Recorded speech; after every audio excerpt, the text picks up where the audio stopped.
straight to the point, and it's to do with this of a comment that I had in one of my most recent videos, and of course it was in relation to do with the definitions and the dictionary definitions, etc., in relation to do with socialism, all the stuff to do with capitalism, etc. And I even recently just had a comment that was on my Facebook as well from a friend. So let me just quickly go to the comment. My friend Adam had mentioned, I know the amount of times people describe corporatism as capitalism is infuriating. I just post the dictionary definition along with synonyms and the definition of free market back at them, with caption below, this is capitalism, does that fit the criteria of what you have described? No? Then you're not describing capitalism. And this is something that you're always going to come across. And what political leftists do is they try to manipulate everything that they possibly can. And you'll see that within the most recent argument that I had. And that, of course, I will bring up. But, of course, and I will get around to, of course, showing the definitions and whatnot. But let's just go straight down to the comment, which I'll find. It's posted there. It's by Proletarian Voluntarist, which is a contradiction, by the way, because there's nothing voluntarist about socialism. You see, the whole thing about socialism, a defining ethic of socialism, is coercion. Right? You cannot have socialism without coercion. It's impossible. There's no possible way to have socialism without coercion. Because, put it this way, socialism rejects the individual. Socialism rejects individualism. It's a collectivist system. If you reject individualism, which socialism does, that is socialism to a T. If you reject individualism, you are rejecting the individual ownership. It doesn't matter whether you talk about private individual ownership, or they may like to use the argument on personal ownership. Folk, the dictionary definition of the word personal is as clear as day. Personal pertains to the individual. There is no arguing with that fact. It is a fact. Look up the dictionary definition in the English language of the word personal. And do you want to know why these socialists come back and say to you, oh, that's the dictionary fallacy because, dictionaries don't mean a thing? See, the reason why they come out and say silly things like that is because they're utterly clueless. I'll just obviously bring up a few comments here. Hello, Pee-wee. It's good to see you. And as you go on to say, are you talking proletarian voluntarist? Yes, I am indeed. As you say, do you think proletarian voluntarist is libertarian socialist in disguise? That's actually a good question. I do wonder that myself. Can you address status quo from Discord in the stream? Well, we'll get on to the proletarian voluntarist, like I says I would do. Because I want to at least stay on topic in this very issue. Here's the thing, right? He goes on about this, because here's the comment. You won't be able to see it. Let me just get straight to the point. We'll read through Proletarian Voluntarist's argument. He says, both of you misdefine socialism and communism. Why? Have I misdefined socialism and communism? No, I haven't. I haven't misdefined it, or whatever that kind of word rather kind of weird. But I have not got the dictionary definitions of socialism wrong. Or may you want to call it communism. You see, here's the thing, folk, right?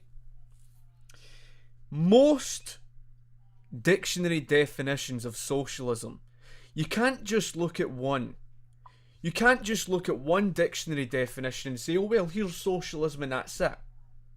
Let me just give you an example, okay? Because I think it's fair. Things are going very well, Cameron. I hope you're keeping well, mate. Indeed. Thank you, PB. What I'll do is I'll bring up some of the definitions here and you'll see my point. So here we have socialism, a theory or system of social organisation that advocates the ownership and control of the means of production and distribution, capital, land, etc., by the community as a whole, usually through a centralised government. Now, this is what we mean by these people when we describe them as being pedantic. In other words, they're very narrow-minded. What they do is they take wee little bits here and then they reject other bits because it doesn't suit their narrative. Well, I'm sorry. The very fact that it's pointing to usually through a centralised government is telling you that the most common thing you've seen of socialism in the real world, does actually live up to the real world it does actually live up to the dictionary definition. Because when you look at this, that's the very socialism the real world has seen. That's the socialism we saw in the Soviet Union. So here's another dictionary definition. Again, this one being from Merriam-Webster. We've not just looked at one, we're now going to look at Merriam-Webster, as it says, any of various economic and political theories advocating collective or governmental ownership. It's really just the same thing, right? But basically governmental ownership and administration of the means of production and distribution of goods. In other words, folk, this is the socialism you have seen in the real world.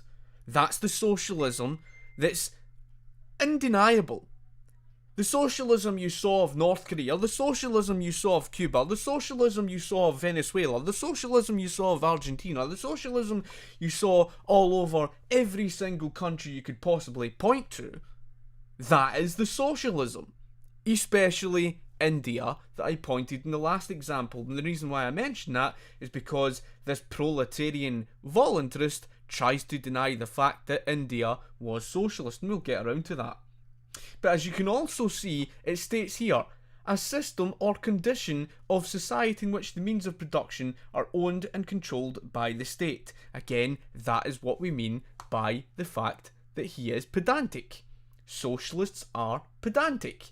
They are pedantic because they reject the most common dictionary definition of socialism. And because it doesn't suit their narrative, they then say to you, oh, that's the dictionary fallacy. It's the dictionary fallacy. No, the reason why it's the dictionary fallacy is because it doesn't suit your narrative. That's why it's the dictionary fallacy. You don't like the dictionary because it contradicts you. That's why you don't like it. And so, we go on to what he says next. He says, socialism, the ownership of the means of production in the hands of the worker. There can be a state and there can be an absence of it. Whatever that is supposed to mean. Even although you've never seen workers' ownership of the means of production of socialism in world recorded history. You never saw it in the Paris Commune. You never saw it in the Ukraine Free Territory. It was a dictatorial regime and the committees were the governments. We saw that in anarchist Catalonia that never was anarchist. A committee immediately formed. And do you know what that committee did? That committee let prisoners out of prison and they gave them special privileged positions to terrorise innocent people into their way, to govern them. Now, if you don't understand the dictionary definition of govern, it means to basically control others through intimidation. Doesn't matter whether you sit and say, but the committee wasn't a government. It was a government because it governed. The committee was a government. So when you speak about Rojava, Rojava never was anarchist to begin with. Rojava is sitting with a committee being controlled by big business and small business. It's got a government. It just so happens to be that socialists, being pedantic, again, deny that fact. Never mind that, however. Let's just move on with the next silly sentence of his comment. He says, communism, a stateless, moneyless society where the worker owns the MOP, the means of production. In communist theory, communism is stateless and decentralised. Folk, this is arguably the most idiotic, backwards thinking, degenerate comment that someone could ever make on communism. Why? Because the very meaning of the name communism, communal, right? Communal ownership. If something's communally owned, it is centralised. You cannot decentralise and centralise at the same time. What do you think it means to communally own agriculture? It means to centralise it. That was the centralisation of agriculture in the Soviet Union. That was the centralisation of agriculture in the Great Leap Forward in China in 1960. Or 1958 to 1962, around about that time period. And yes, it was the exact same communal ownership of property before the Industrial Revolution that caused the starving time. That was primarily the reason for why Native American Indian people and pilgrims in general were starving to death. Because of socialism. It was capitalism that saved their goddamn lives. In other words, it was private ownership of agriculture that was the decentralisation. Because you were decentralising away from communal ownership towards private individual ownership, where individuals got to keep the fruits of their own labour. That's the point. It's even recorded by an historian, and I will read it out for you. It's sad that I have to do it, but I have to do it. And the reason why I have to do it is because some people are just plain bloody well ignorant. And it's in the chapter of How Capitalism Saved America. Right? And it's on how capitalism saved the Pilgrims. When the first settlers came to America in the early 17th century, the word capitalism had not yet been coined, but the most important ingredient of capitalism, private property, was responsible for their very survival, and indeed the creation of America.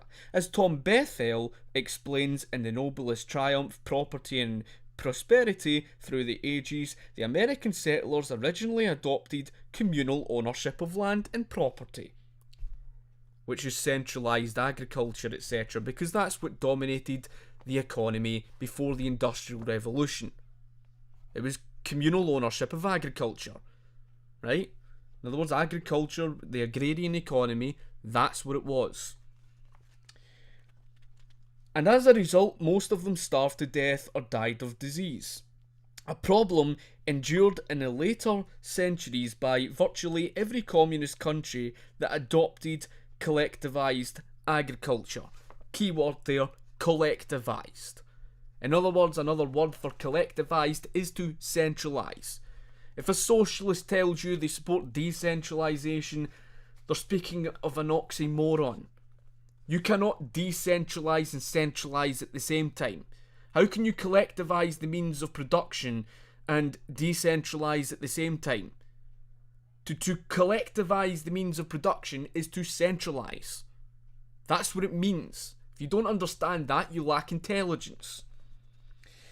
The first American settlers arrived in Jamestown in May of 1607. There in the Virginia Tidewater region, they found incredibly fertile soil, a cornucopia of seafood, wild game such as deer and turkey, and fruits of all kind. Nevertheless, within 6 months, all but 38 of the original 104 Jamestown settlers were dead, most having succumbed to famine.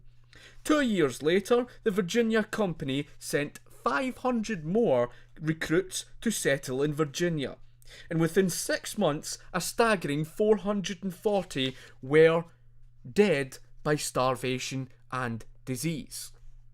This was appropriately known as the starving time, which one eyewitness described as follows in Old English: "So great was our famine that a savage we slew and buried. The poorer sort took him up again and eat him, and so did divers one another boiled and stewed with roots and herbs." This man understood the crux of the problem when he remarked on the irony of such massive starvation occurring amidst such plenty: game, fish, fruits, nuts, and so forth.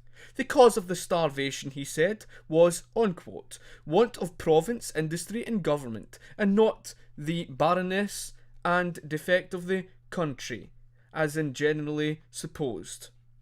Now, I could go on, but basically, long story short, what caused their starvation, folk, was the communal ownership of property. Communal meaning centralised. What caused the starvation, folk, was the fact that under communal ownership, they could not work for the fruits of their own labour. In other words, everything that was to be produced was to be put into a communal pool, because that is communal ownership. There is no other communal ownership. That is communal ownership. There's no personal in communal ownership. Anybody who says that doesn't understand communal ownership. They don't. They really don't. Communal ownership means that the collective works collectively, but everything is collectivized into a central pool, right? And what it was basically faced with was what we call the free rider problem. The free rider problem simply meant that if one person dropped their work rate by 50%, they would still get more or less the same as the rest of them in the group. If you've never heard of the socialism classroom experiment, then you would understand what this means. In other words, they were free riding off the backs of others. So despite working with less work rate, they would still get exactly the same as the rest of them. When the rest of them discover that no matter how hard they work, they're still getting the same for someone who's working with less effort, their work rate begins to drop. And in a long story short, even the hardest working of people lost the will to live. There was no personal ownership because there was no private individual ownership. There's no individual under socialism. No individual. That's the reason why libertarian socialists are the most farcical people, even more irrational, dare I say, than Marxists. Even the Mises Institute point that out themselves, that libertarian socialists are so oxymoronic, so irrational, that even Marxists make these people look completely irrational, right? Because a libertarian socialist is a person who just doesn't understand even the theory of socialism. Now we'll go on to that, of course, we'll speak about the rest of proletarian voluntarists' argument. But the point that I'm addressing here is the fact that what led to their starvation was the absence of individuals being able to work for the fruits of their own labour. In other words, that simply means they weren't able to keep the fruits of their own labour. What they worked for was to be put into a communal pool. In other words, they were forced, not an if, not a but, not a maybe, there was no individual ownership because socialism doesn't allow it.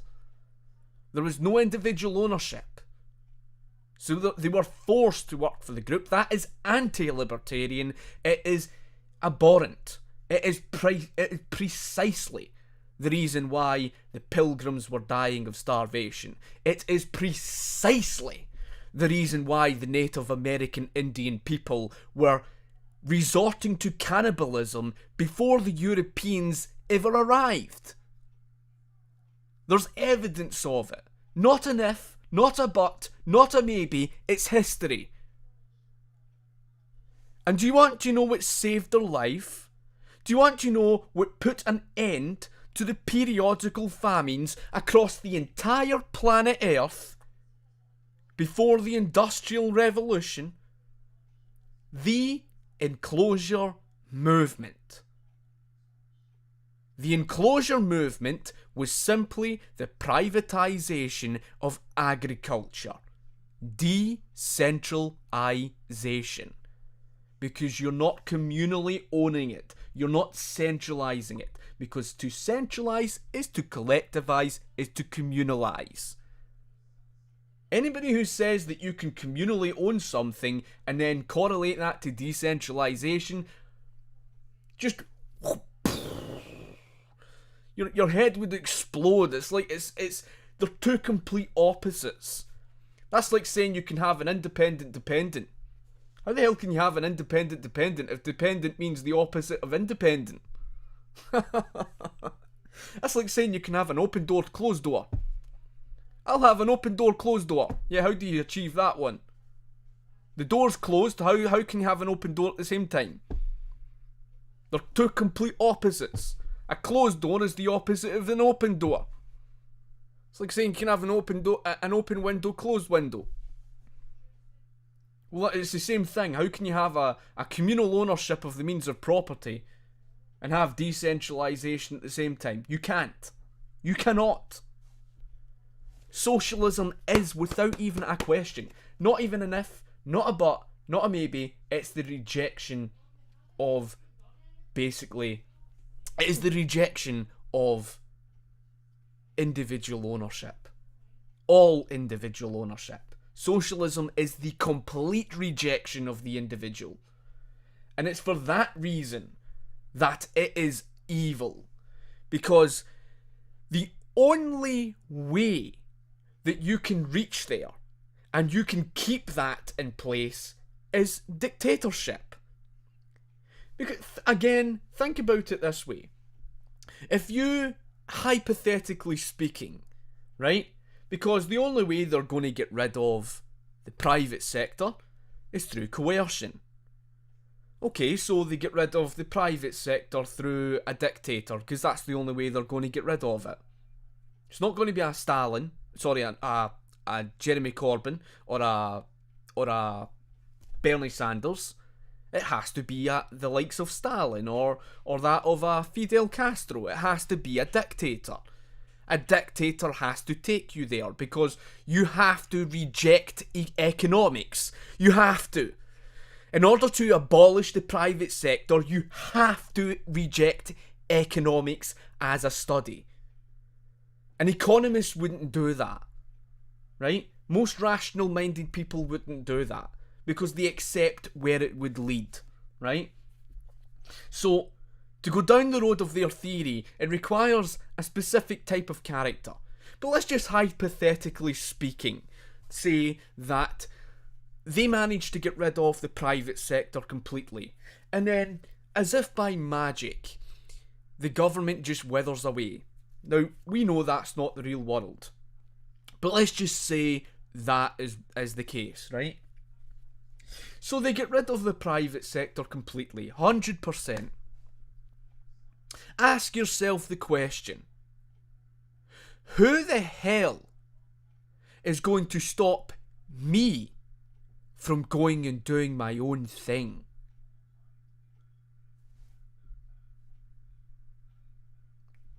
Any answer? Anybody going to come out with an answer to that one? What's that? No answer. So, if there's no government, because after all, there's no government, right? Who's going to stop me going and doing my own thing? You see, the truth is, socialism is the rejection of private individual ownership. If there's no government, who's going to stop me going and starting up my own private business? And that's the reason why, folk, in Chaz, in the Capitol Hill Autonomous Zone that you saw more recently, that's the reason why, whenever you saw someone going to try and do their own thing, you saw violence. Because they don't accept it. They do not accept it. Why else do you think they built this makeshift wall? There's like these barriers, etc. You see, they contradict themselves, folk. They say, oh, wait, they go on about Donald Trump building a wall, and there they were doing the same thing. You see, all these people think of is just theory and theory. Theory fucking meaningless. Meaningless, folk. Meaningless. It means nothing. That's like me saying, I'll write the theories of how pigs can fly. You're fucking great. Fantastic. The theories of how pigs can fly. Yeah, brilliant. How's that going to turn out in practice? Well, the fact is, you can't ignore the laws of supply and demand, just like you can't ignore physics. You see, that's the point, folk. That's the point. Theory and practice. Let me just go through some of the comments, but yes, you understand the point that I'm addressing. It's unbelievable, folk, of what I'm saying. As you say, I know, bad mate. Hopefully we can get back to normality soon and head out for a drink in town at some stage, eh? Bring back the night suit. I agree, mate, and obviously I'll be looking forward to seeing both yourself and Kieran that, because I've obviously been able to catch up with you for a while, and that's because of everything, just this lockdown and everything. It's just been pish, and the gym that I go to is not open until about mid-September, so that's crap, so to speak, but we'll get there, definitely, pal. No question about that. As you said, 123 Berserk, as you said, opinion on Mouthy Infidel. Well, yeah, of course, he's another one who basically defies logic. He tries to place theory above practice, and that's what you'll find with socialists. As you said, Proletarian Voluntarist is Badmouth's alternative account. Is that who that is? He never came back to me. This was the same Badmouth Productions in one of my older videos, and you'll find it somewhere. There was 4 parts, and it was only audio. It wasn't me on video, right? But it was only audio. In Badmouth Productions, I put him in his place. I proved that he didn't even understand the basic laws of supply and demand, for crying out loud, right? I humiliated him so much so he never came back. He never came back. He fucked off. He disappeared. Went off. And since then, I don't know what he's been doing. I went through a depressive period. I wasn't on, YouTube and all the rest of it for a while. I was absent, unfortunately, and I was trying to get myself together. Just unfortunate as it is, but of course that was then. Let's see, as you said, Scotty, one day make a stream discussing status quo and the Discord stuff. Well, I could do, perhaps. That's another thing I will be going on Derek and Code's show soon on Saturday, my time, 2 AM.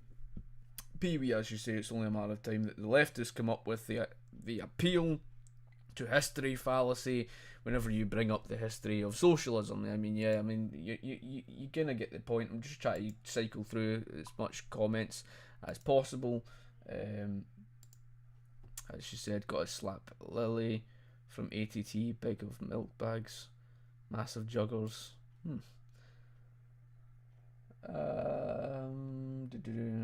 See what other comments to me. The communal collective controls of the individual. Yep, And of course I will go on and I'll show more definitions and stuff like that. She's a friend of that, right? Okay, and I'll just quickly think this. So, how can you even be a libertarian socialist? Exactly, mate. Exactly. It's an oxymoron, right? So, I will go through more comments. Don't worry about it, guys. Oh, sorry. I will get through more of your comments, guys. Don't worry about it. But it's an oxymoron, folk. It really is, right? The whole thing is an oxymoron. Fuck it, I'll just set it down here for the time being. Righty. The point of the issue being is, folk, you understand, communal is the exact opposite. It's like, if you say about communal ownership, it's the opposite of personal ownership. What these libertarian socialists have done, they've said, oh, we support communal ownership, we support collective ownership, but of course we have this personal ownership. And you think to yourself, Jesus Christ, man. It's like, they don't understand, right? They're completely and utterly clueless, right? And they don't even understand history either. But here's the point, right? Because going back to his comment, the proletariat voluntarist, which is, again, it's an oxymoron. Two words that are complete opposite. To be a socialist is to be a control freak over the economy, right? Socialists don't accept freedom of the economy. They don't. Right? They don't. How do we know that for a fact? Christ, folk. Look at socialists every time they see housing prices spiral upwards. What do socialists seek to do? They try to control prices. They're control freaks. Right? Everything about a socialist is a control freak. They want to control your life. That's the reason why they want to take away private individual ownership. They want to control your. They want to dictate your life. They want to say, no, you cannot own your own private business. We want to control you. That's it. They're control freaks. So that's that.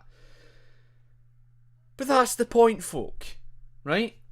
But let's bring up some more dictionary definitions and whatnot. I don't know if I'd showed that one.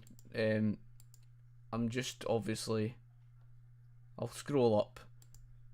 Again, another dictionary definition. I think I only showed. Did I show the other one? No, I didn't show this one. See, this is another dictionary where you can find the third one that I'm showing here, right? And in this one, it says any of various. Get this. Any of various theories or systems of social organisation. In other words, any type of system that involves social organisation in any theory, right? They don't like that, folk. Because what that translates to you is any system, in other words, Nazi Germany. That's why they don't like it. Because that's what Nazi Germany did. That is. That's what they did.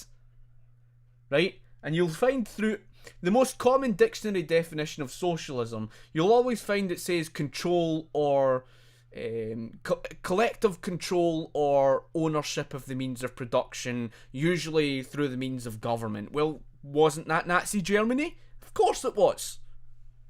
The state completely controlled the means of production. They don't like that.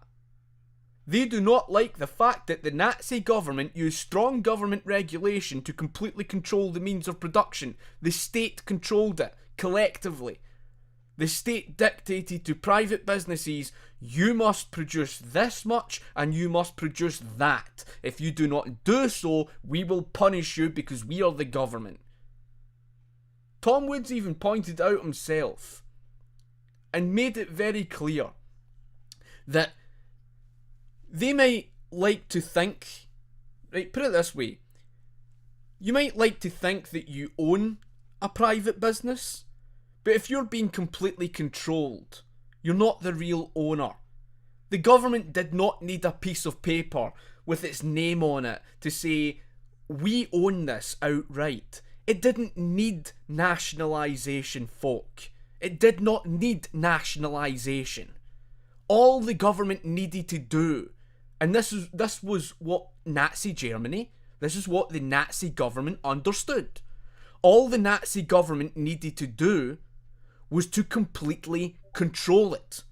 Because if you control it outright, it is yours. You might not have your name on a piece of paper saying that you own it, but you own it because you control it. That's what the Nazi government did, and they don't like that. Right? Anyway, forget that for a second. What you're seeing here, it says, in which the means of producing and distributing goods is owned collectively or by a centralised government that often plans and controls the economy. Nazi Germany. But hey, let's just pretend we never saw that, folk. Let's just pretend we never saw that, eh? Let's close that one down. Let's bring up the next one. An economic theory or system in which the means of production, distribution, and exchange are owned by the community collectively, usually through the state. Right? Usually through the state. In other words, it's always through the state. The state's the owner. They might not like that. Who the hell do you think taxes the people? Right?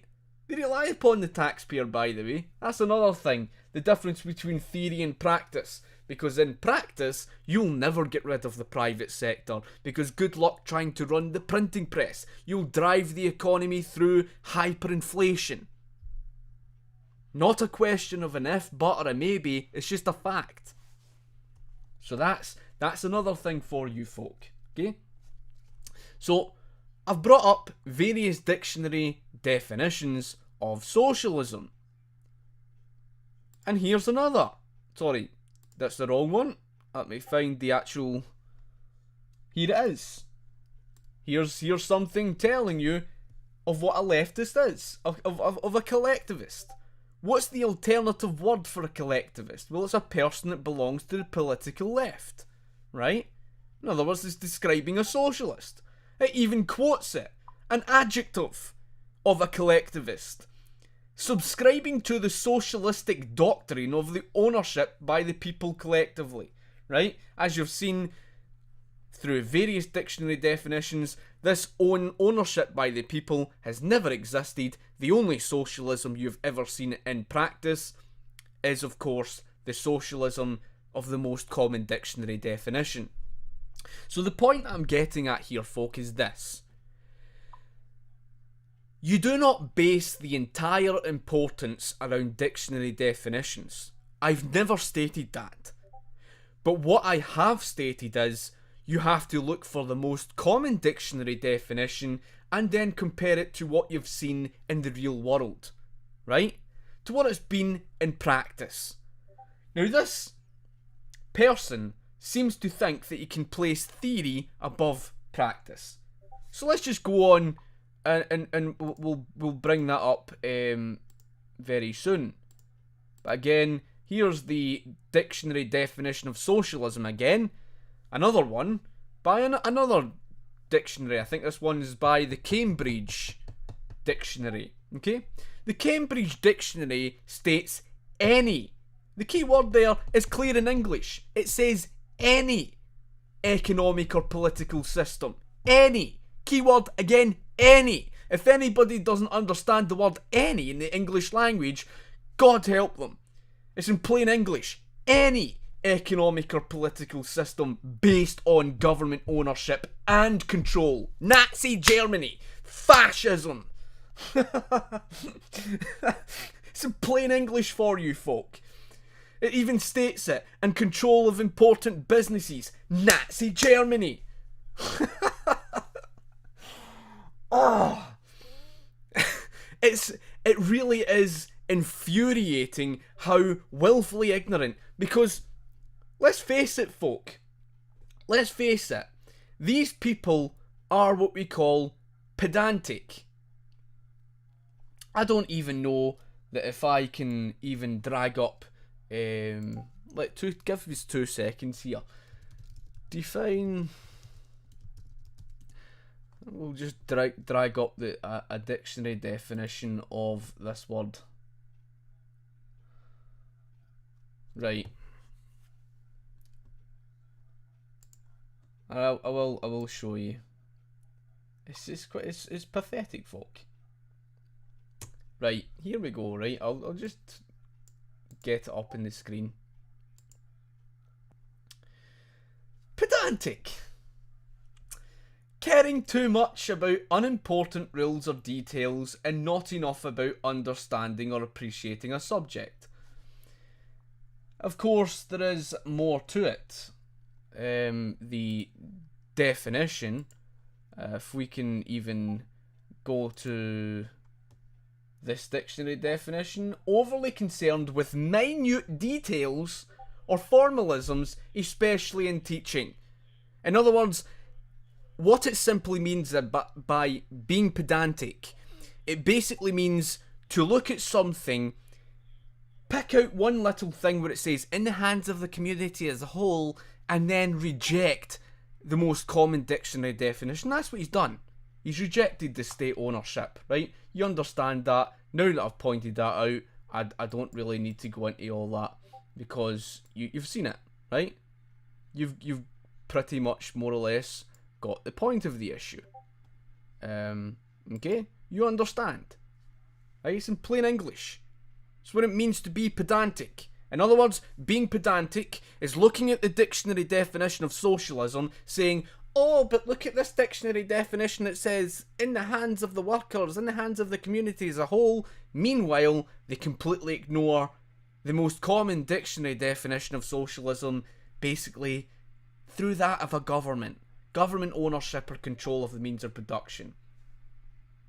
Typical socialists. Okay, so, right. So I've shown you the dictionary definitions of socialism, because I don't really need to go into much. Right, so that's that. Right. And you pretty much understand my entire point of what I'm getting at. Because these people try to place theory above practice. So let's go back to his comment. His comment.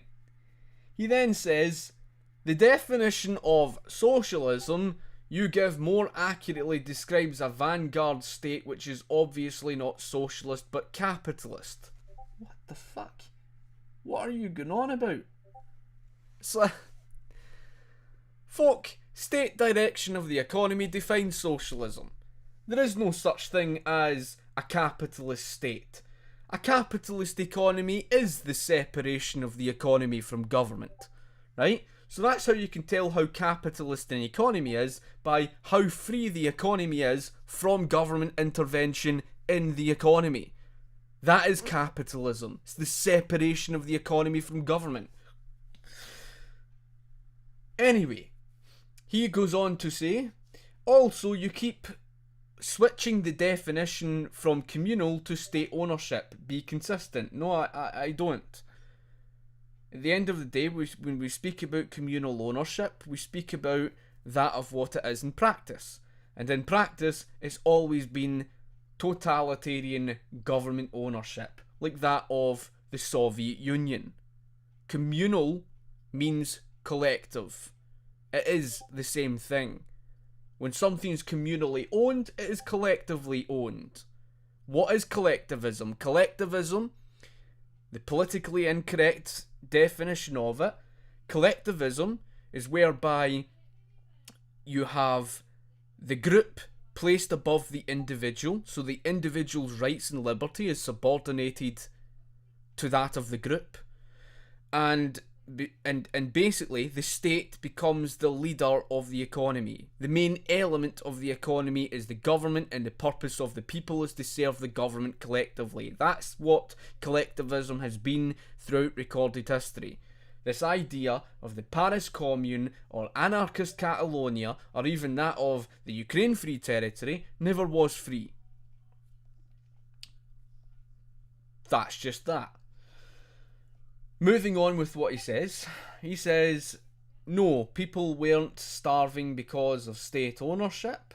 When Russia left the war, They paid a huge tribute to the Germans, including tons of wheat, and surrendered many breadbasket regions as puppets to the Germans, while state management, mismanagement, and kolkhoz inefficiently certainly did contribute. They weren't the main reason. This is just bullshit, folk. Bullshit. Before the Industrial Revolution, the entire planet Earth was dying of starvation, periodical famines for centuries.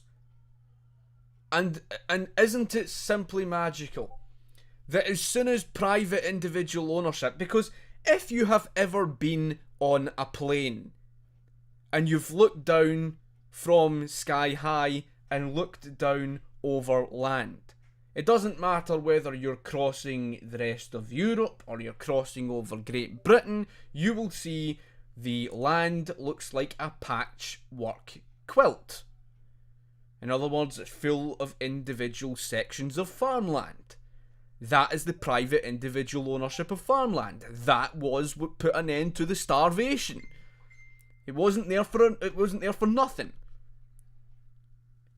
Sir Thomas Dale immediately identified that problem, and isn't it magical that as soon as the Pilgrims were given their own private individual lot, the starvation immediately came to an abrupt end, and there was no famines ever since. Oh, but that's just a coincidence. That's just a coincidence. Let's just ignore history. Let's ignore it and repeat history all over again. We've only got 65 million people living in Great Britain. Whatever could go wrong? Fuck. These people are so dangerous, folk, because, see if these people ever had it their way, your country would be destitute and millions of your people would die of starvation. It's not even an if, it's not a but, it's not a question of maybe, it's a definite, it's a fact. It's not even opinionated, it is factual. It's as factual as the fact that the moon exists and the earth is a sphere, right? This is as factual as that. You can think of socialists like that of the Flat Earth Society, for crying out loud. Jesus. And then he says, this is the part, right? He says, if you look up socialism in India, you will see that they didn't have socialism, but policies shaped by socialist principles. Oh my god. I mean, he couldn't talk more utter, complete pish if he tried. He couldn't talk more shit if he tried. India was one of the most socialist countries on the planet Earth. They even boasted about their democratic socialism, or democratic socialism under Nehru. And what happened under Nehru? Well, he rejected trade, he shut off trade to the outside world, and the Indian people were destitute. They were starving. They were living in misery. They were living in extreme poverty. Yet despite the fact using up 70% of their own natural resources, they were still in extreme poverty. If that's not the definition of an inefficient economy, what is? It's the perfect example to show that socialism is a heap of shit. That the likes of all these, you see them all over, and you've seen them recently vandalising an historic building. Extinction Rebellion. Basically the same Extinction Rebellion who were going on about this climate change catastrophe, right? And what you always find with all these climate change alarmists, they're all socialists. They've all got this obsession over the use of socialism to save us all. But what does the real world show?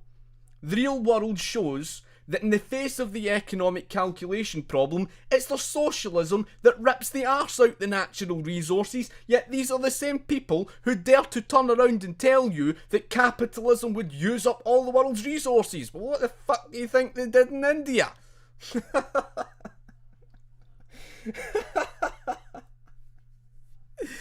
In Hong Kong, Hong Kong, who had practically no natural resources, went on to become the richest city in the world. If that's not a contrasting difference between capitalism and socialism, what bloody well is? It's just... But these people always reject the real world, right? And you'll see that as I go on with his comment, right? So he's trying to deny the fact that India was a socialist country. Wow.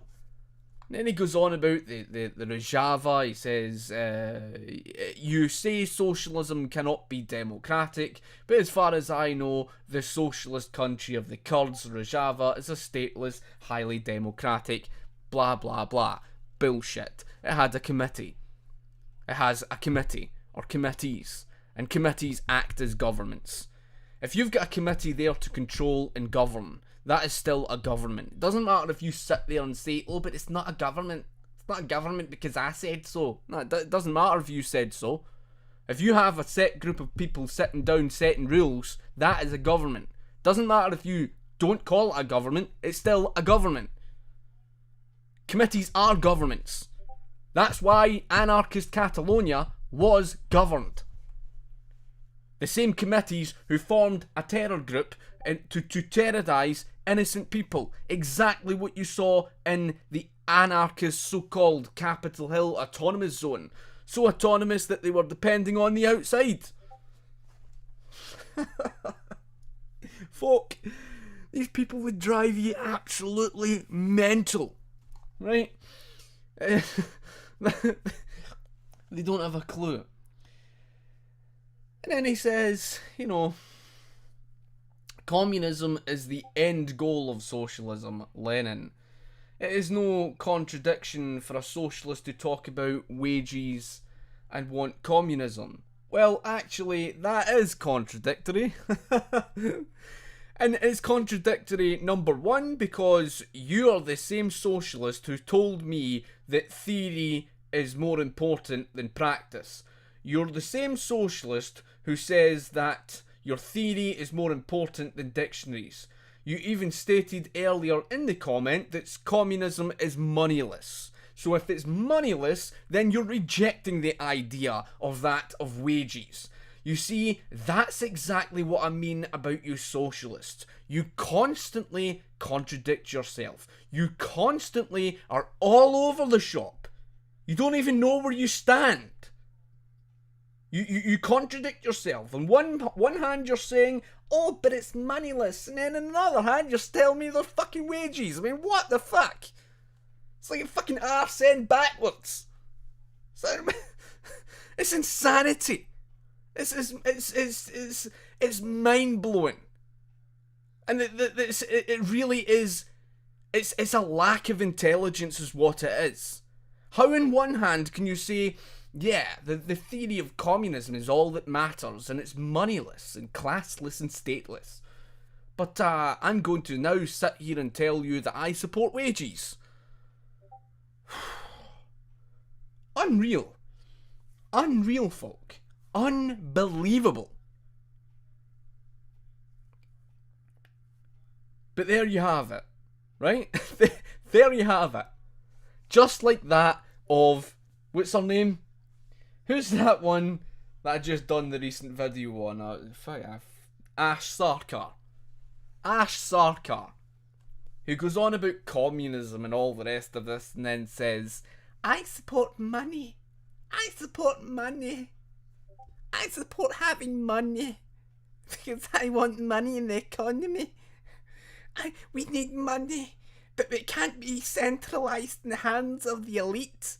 We need money. We need money. Yeah. And that's what we mean. If you are conceding to the fact that you support that of a monetary-based system, and if you are conceding to the fact that you support wages, then you are in concession saying that you require money coming from either two places. One, the private sector, or two, the printing press. And that's exactly why I said that all your theoretical nonsense means nothing in the face of practice. Why?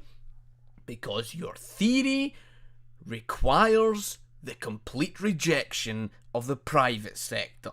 So if you're going to pay wages, you've got no choice but to turn to the printing press and in the laws of supply and demand.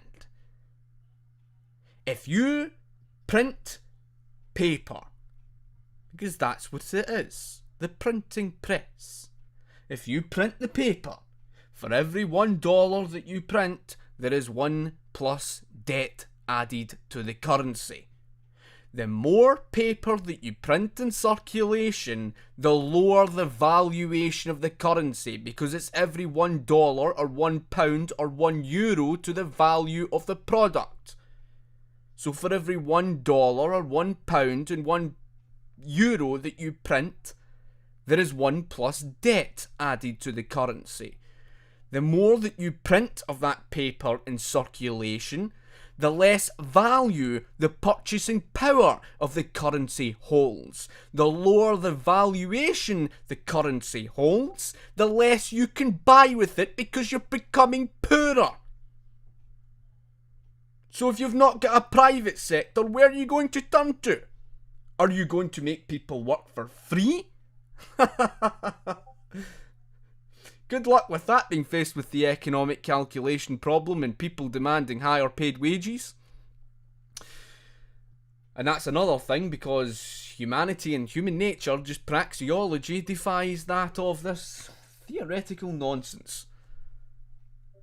And of course, the very fact at the bottom, at the end of the day, it just so happens to be that you have no choice but to use the private sector. There is no choice. There's no if, there's no but, there's no maybe. You have to.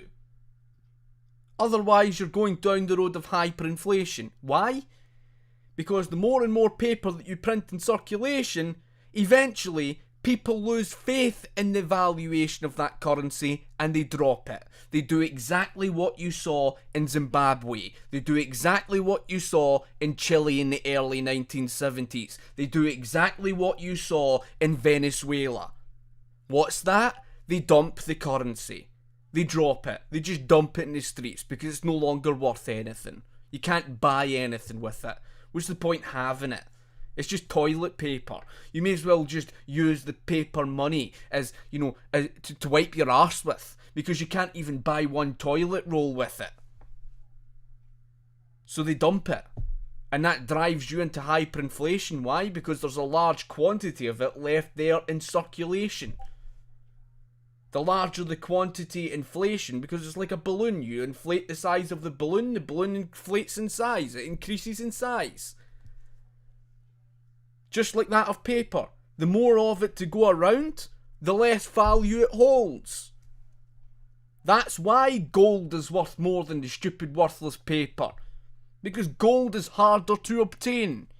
There's scarcity of it. That's why a rock in your garden is not worth more than gold. Gold is worth more than a rock in your garden because gold is harder to obtain. A donkey could have told you that.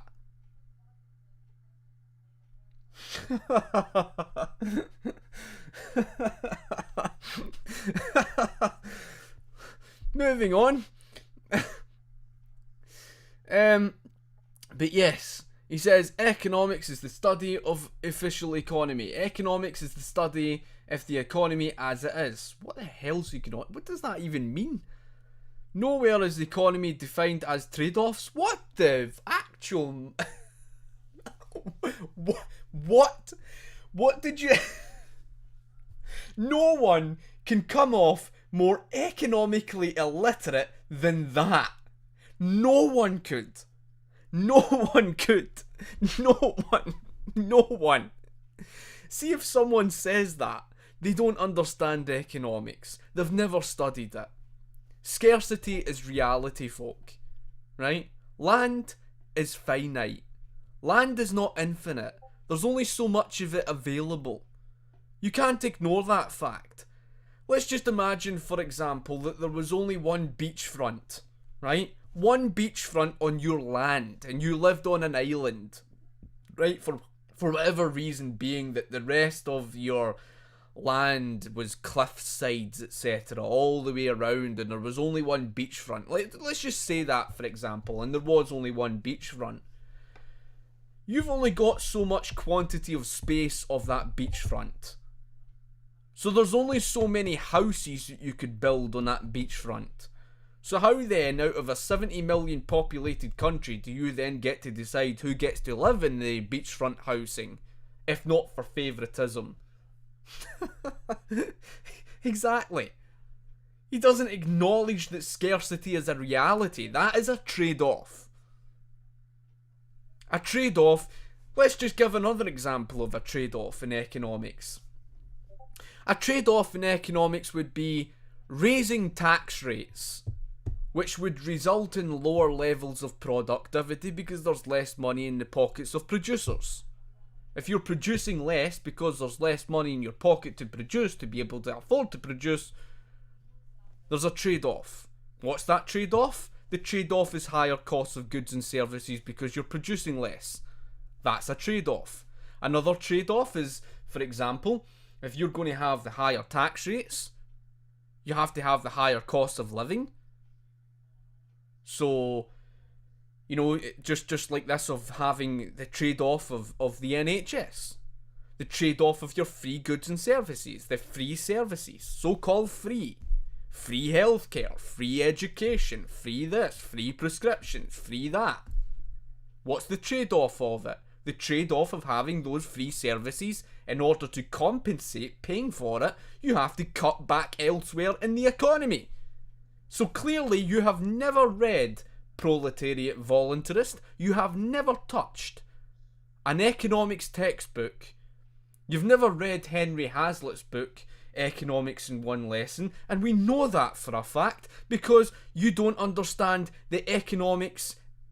It's a reality to be faced with the trade-offs. You can't avoid the trade-offs. You're faced with it in the real world today. That's why governments cut back elsewhere in the economy. Because in order to pay for your free services, they have to cut back elsewhere in the economy. That could be, you know, with regards to how they collect rubbish, dumping waste, etc. Cutbacks in the economy, and you've been facing that for decades. Jesus Christ, man. See people like this that never touched an economics textbook in their life and they just talk pish.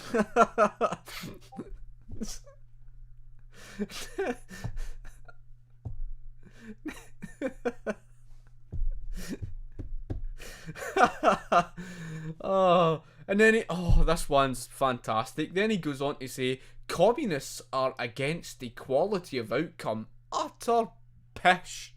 Where did you even get that from? He says communism and capitalism can never exist simultaneously. Well, if you accept that then you accept the fact that you're rejecting individualism completely, so there's no personal ownership of the means of production. So yes, I mean, you understand the point, folk. I'm trying to get to the point where a number, because he goes through a number in his list about the dictionary and whatnot. He says, if you dismiss all... Because this is the bit he says, number one, if you dismiss all theory because a state called itself socialist, despite being nowhere near socialism, you are an anti-intellectual. How the hell do you work that logic out? Socialism has to have presence in a mixed economy. So you have to identify what is socialism. To say that socialism just is not present is just to deny the fact that what a mixed economy is. Socialism is present, alright. So that's just pish right away. I mean, but it's the fact that he says, if you dismiss all theory, well, I'm sorry to tell you, and I'm sorry to break this to you, proletarian voluntarist, which is an oxymoron even by your name, but I'm sorry to break this to you. Your theories of socialism is completely worthless. It's meaningless. It's not worth a thing. It's not worth a single thing. It's a load of shit, basically. Sorry to break that to you, but that's just the truth of the matter. You know? It's worthless. But he says socialism and collectivism are two entirely different systems. What the actual motherfucking fuck? I'm sorry for my swearing, but how the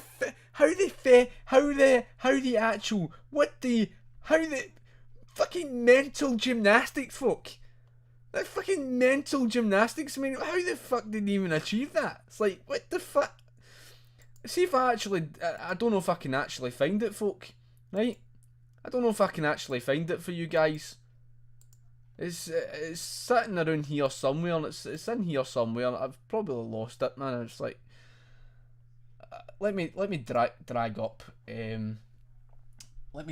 something for you guys, right?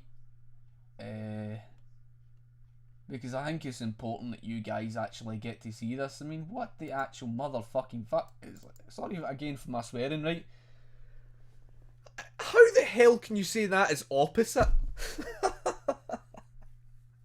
It's staring you in the face, man. It's as clear as day. It says any of various economic and political or economic political theories advocating collective governmental ownership and administration of the means of production and distribution of goods, right? And then it says a political or economic theory advocating collective control, especially over production and distribution. In other words, it's the same definition.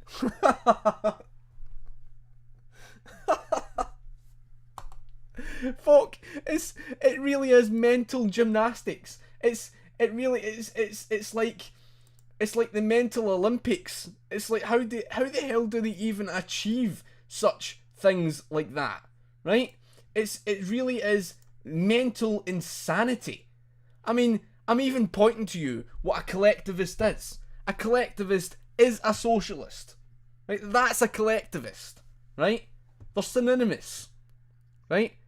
And again, I can even drag up another source even to prove my point.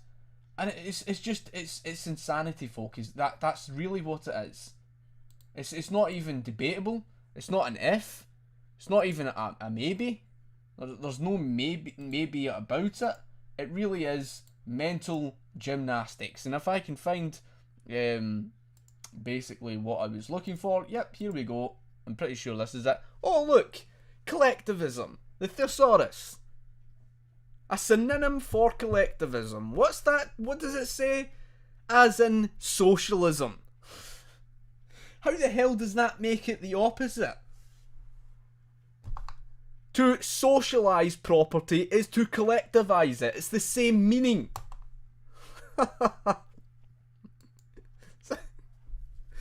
It's insanity, folk. That's what it is. You see, what socialists suffer from is they suffer from pedantic syndrome, right? Or, you know, I don't know. It's like they suffer from severe denial of everything in the real world, just everything, right? Complete rejection of reality. Like, reality just doesn't exist to them. It's just, and that's what makes them so dangerous. Because history has a terrible habit of repeating itself. Mind you, we can see from Black Lives Matter, the socialist organisation that has already led so many people to their deaths, as they've caused death and destruction of businesses, of the economy, and then they act like they're the innocent ones. That they're fighting for the revolution, all for the betterment of humanity. Yeah, the betterment of humanity to do what? To lead everybody into extreme poverty? To lead people towards starvation where they can't even put food on their tables? Jesus. And then they claim to be the champions of the environment. Extinction Rebellion. We're the champions of the environment. Folk, Have you ever seen anywhere that these socialists have turned up, you know, protesting about the environment? They've left litter lying everywhere. They turn the place into a pigsty. They completely contradict themselves. They speak about, oh, the environment, we need to do so much. Oh, we need socialism, or we're all going to die. We're all going to die, we need socialism. So what do? They leave litter lying all over the place. Actions speak louder than words. Jesus. Honestly, these folk drive you mental. It's, you know, it's like, it's the same thing with Black Lives Matter. Black Lives Matter, Black Lives Matter, Black Lives Matter. Yet when it comes to black people shooting black people, there's no mention. There's no word. There's nothing. Nothing even covered about it. They don't even bother to speak about it. Nothing mentioned. Just Black Lives Matter, Black Lives Matter. Yet as soon as we kids and that, black people, sadly, who are sadly killed, which is heartbreaking to see, and we've seen in Chicago, they turn a blind eye to it. Yeah, and I watch a lot of Terence K. Williams videos because, you know, I absolutely love the guy. I've even watched many of you know, Candace Owens and many others and whatnot, and you understand my point. But they're always contradicting themselves. Everything's always opposite of what they actually say. Let me find, obviously, where he goes on about dictionaries or something. Right? He says, not my fault you don't understand and accept the real definition of capitalism, which is just a load of shit, to be honest with you. Right? He also says, not my problem, you can't understand communist theory. You can't understand communist theory. I don't care about communist theory. Who cares about communist theory? You know, the bottom line is, communist theory, when put into practice, ends in totalitarianism for a reason. Not by accident. Not because, oh, it's just a dictator that failed socialism. No, they didn't fail socialism. Socialism failed them. It's like, they honestly reject human nature and they reject economics. That's what the problem is. Right? And he says, I doubt you have even read it. Well, what's the point? I understand the basis of communist theory, but what the hell? Take, for example, right, the communist theory of a moneyless based system. What's the problem with that? Number one, today, around you, you see people demanding higher paid wages. Number two, not only are they demanding higher paid wages, all economists agree that no one would accept 100% income tax, which is telling you they would never accept a moneyless based economy. That's what we mean by practice trumps theory. And number three, the economic calculation problem. Because when you destroy money, when you get rid of money, you no longer have prices. And if you no longer have prices, you no longer have the information of profits and losses. And if you don't hold the information of profits and losses, you don't hold the information of what to produce more of and stop producing, what resources to use and stop using, how much resources to use, where to allocate the resources and stop allocating the scarce resources, what to invest more in and what to stop investing in, and how the resources are transported.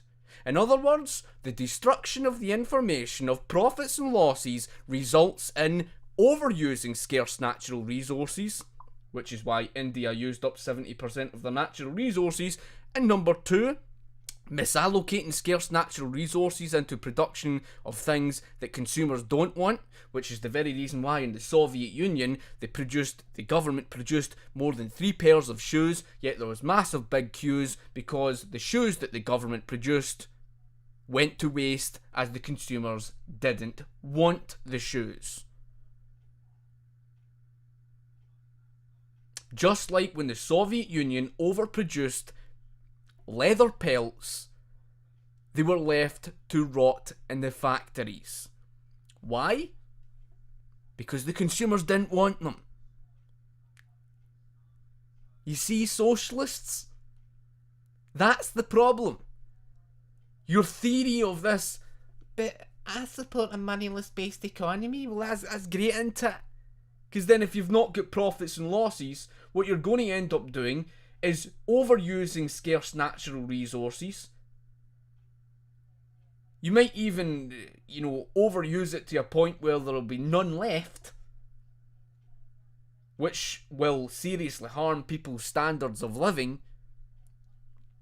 And number two, not just misallocating the scarce natural resources, you'll end up just producing things of waste that consumers don't want. People don't want. That's been the history of your socialism. In every single attempt. That's why your theory means nothing. Your theory is meaningless. So when you say it can't, he says, communism literally can't be centralized. Oh my god, man. He says, it lacks the institutions for such a thing. What? Honestly, folk, that shows you just a lack of intelligence. Then he says, production is dictated by the workers, not some authority. Yeah, inside your own head. In there. Not in the real world. And that's the thing, because just like Christian Niemiec pointed out in his book, Socialism, the Failed Idea That Never Dies, Christian Niemiec spoke about the three process stages. Number one is the honeymoon phase. Number two is the somewhat, phase where they start to reach the level of denial, but they still start to make up excuses for it. It's the excuse phase. It's the excuse to say that, that wasn't socialism, etc. The excuse phase. And then it reaches the third phase where most people just reject it, turn their backs on it and say, that wasn't true socialism, and then they distance themselves from it. In other words, the third and final phase of the Soviet Union. Now, the point that I'm getting at with the three-stage phase, in his book, Socialism, the Failed Idea That Never Dies, what Christian Niemiec explains is the fact that in phase one, which is to do with that of the honeymoon phase, which was the Soviet Union in the 1930s, during each of those phases, whether it was the Soviet Union, North Korea, Cambodia, China, Cuba, all of them, right? All of them that faced the honeymoon phase, right? Like that of Venezuela. Venezuela faced its honeymoon phase under Hugo Chavez. They called it the socialist paradise, right? The honeymoon phase. During the economic oil boom that they heavily depended upon. The honeymoon phase. But what happened in the honeymoon phase in each of these regimes? Why is it so important to point this out? What happened in the honeymoon phase in each one of these regimes? Countless regimes. I'll tell you what happened. The socialists visited those regimes. Even the biggest proponents of those regimes, the likes of Noam Chomsky, the hardcore proponents of socialism, Noam Chomsky, the libertarian socialist, he called Venezuela democratic.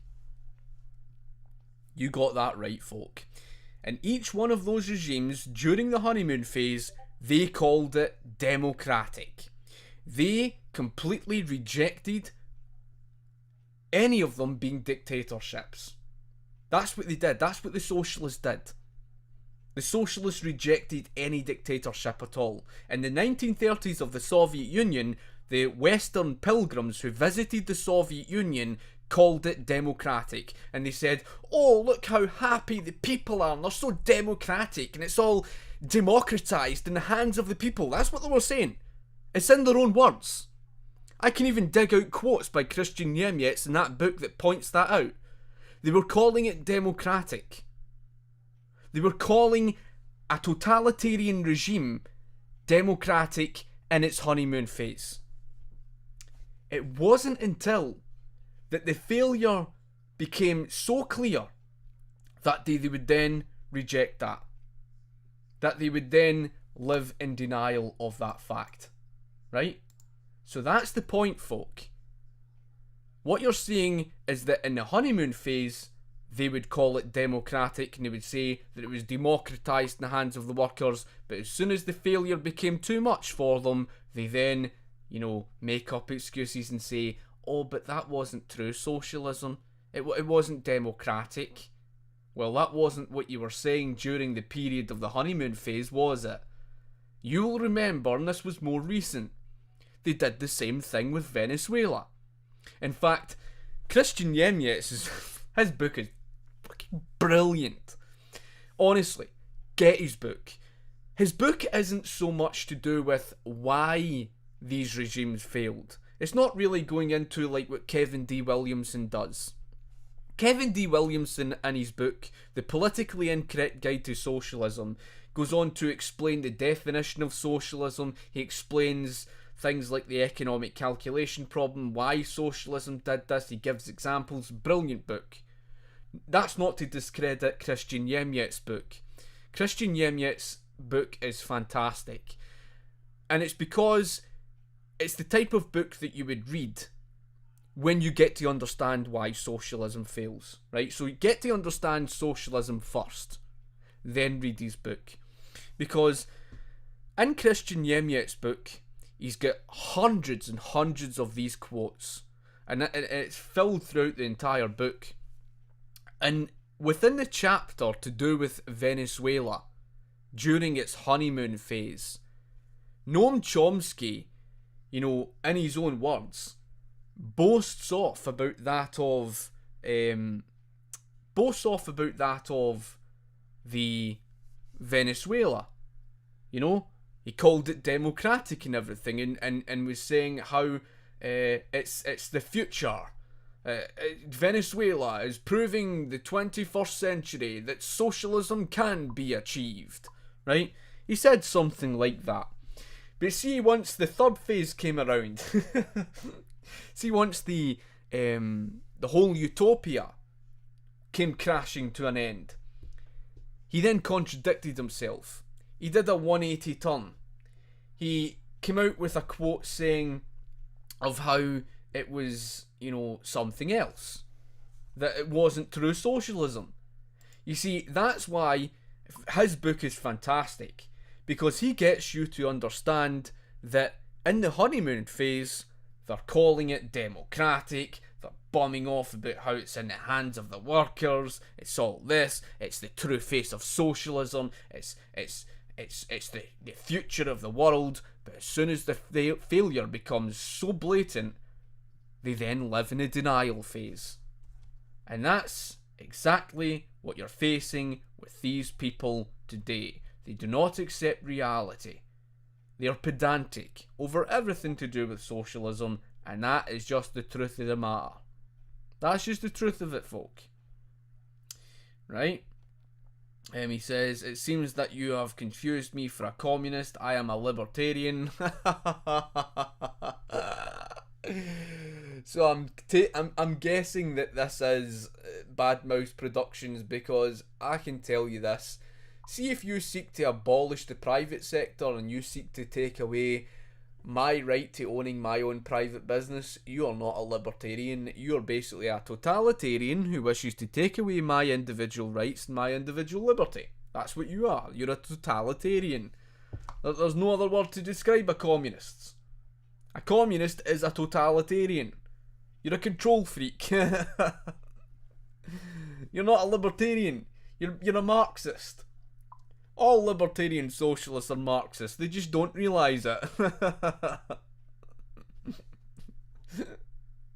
You're what we call a subconscious Marxist.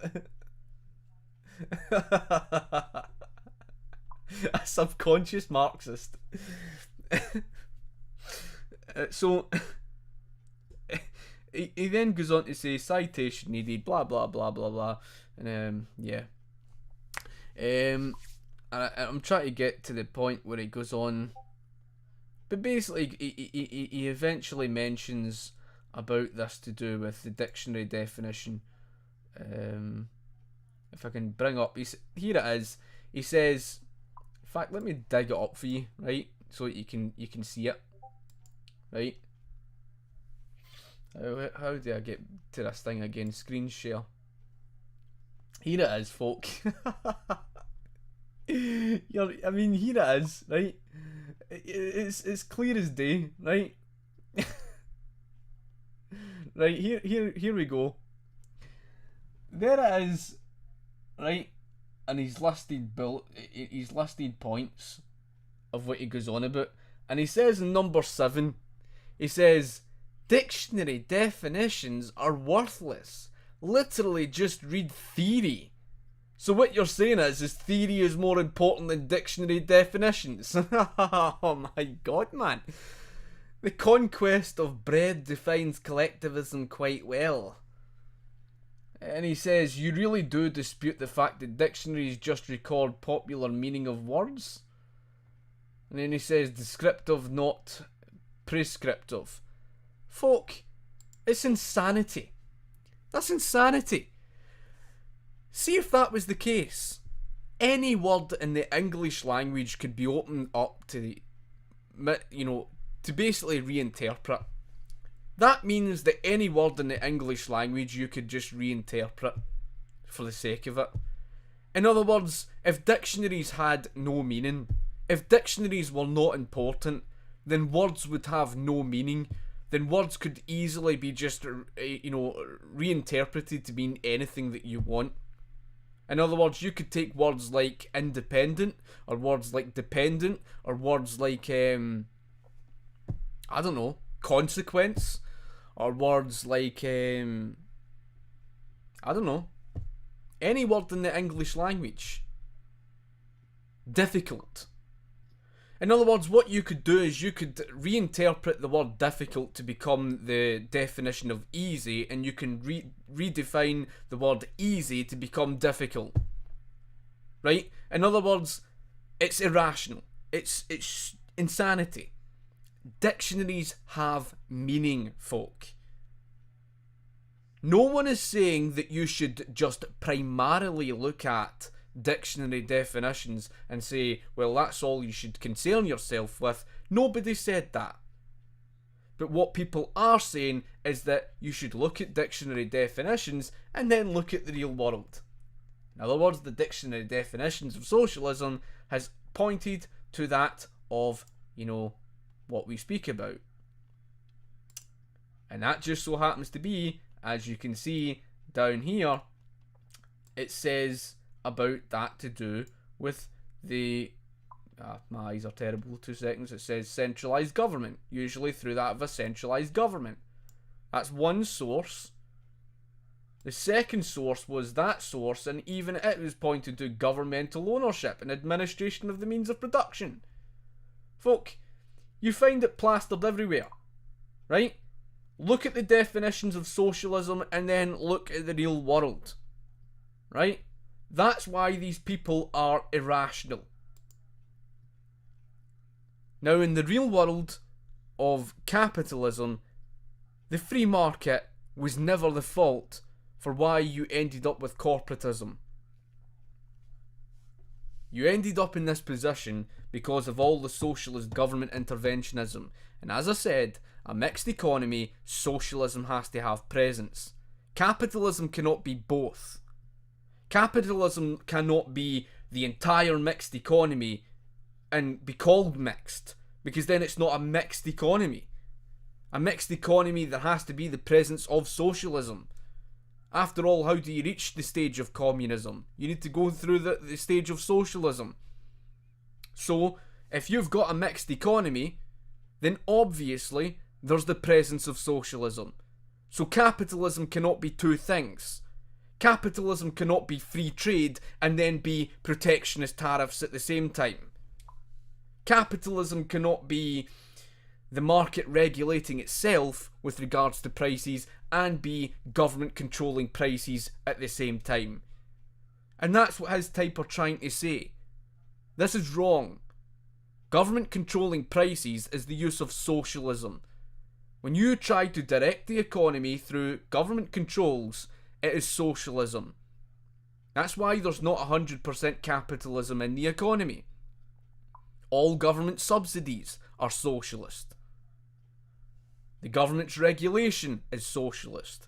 It's why you do not have a 100% capitalist system. So, what caused the booms in bus cycles, folk?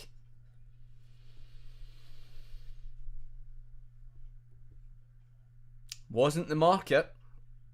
Wasn't gold and silver. It was not the free market. What caused the booms and busts of the 19th century was the trying and testing of paper currency. Imposed not by the market. When something is imposed not by the market, it's not capitalism. Just like that of the 20th century. In the 20th century, in other words, in the 1920s, you saw the fixing of the interest rates. What did the fixing of the interest rates cause? The booms and busts of the 20th century. And what is fixing of interest rates? Again, socialism, because you're controlling it.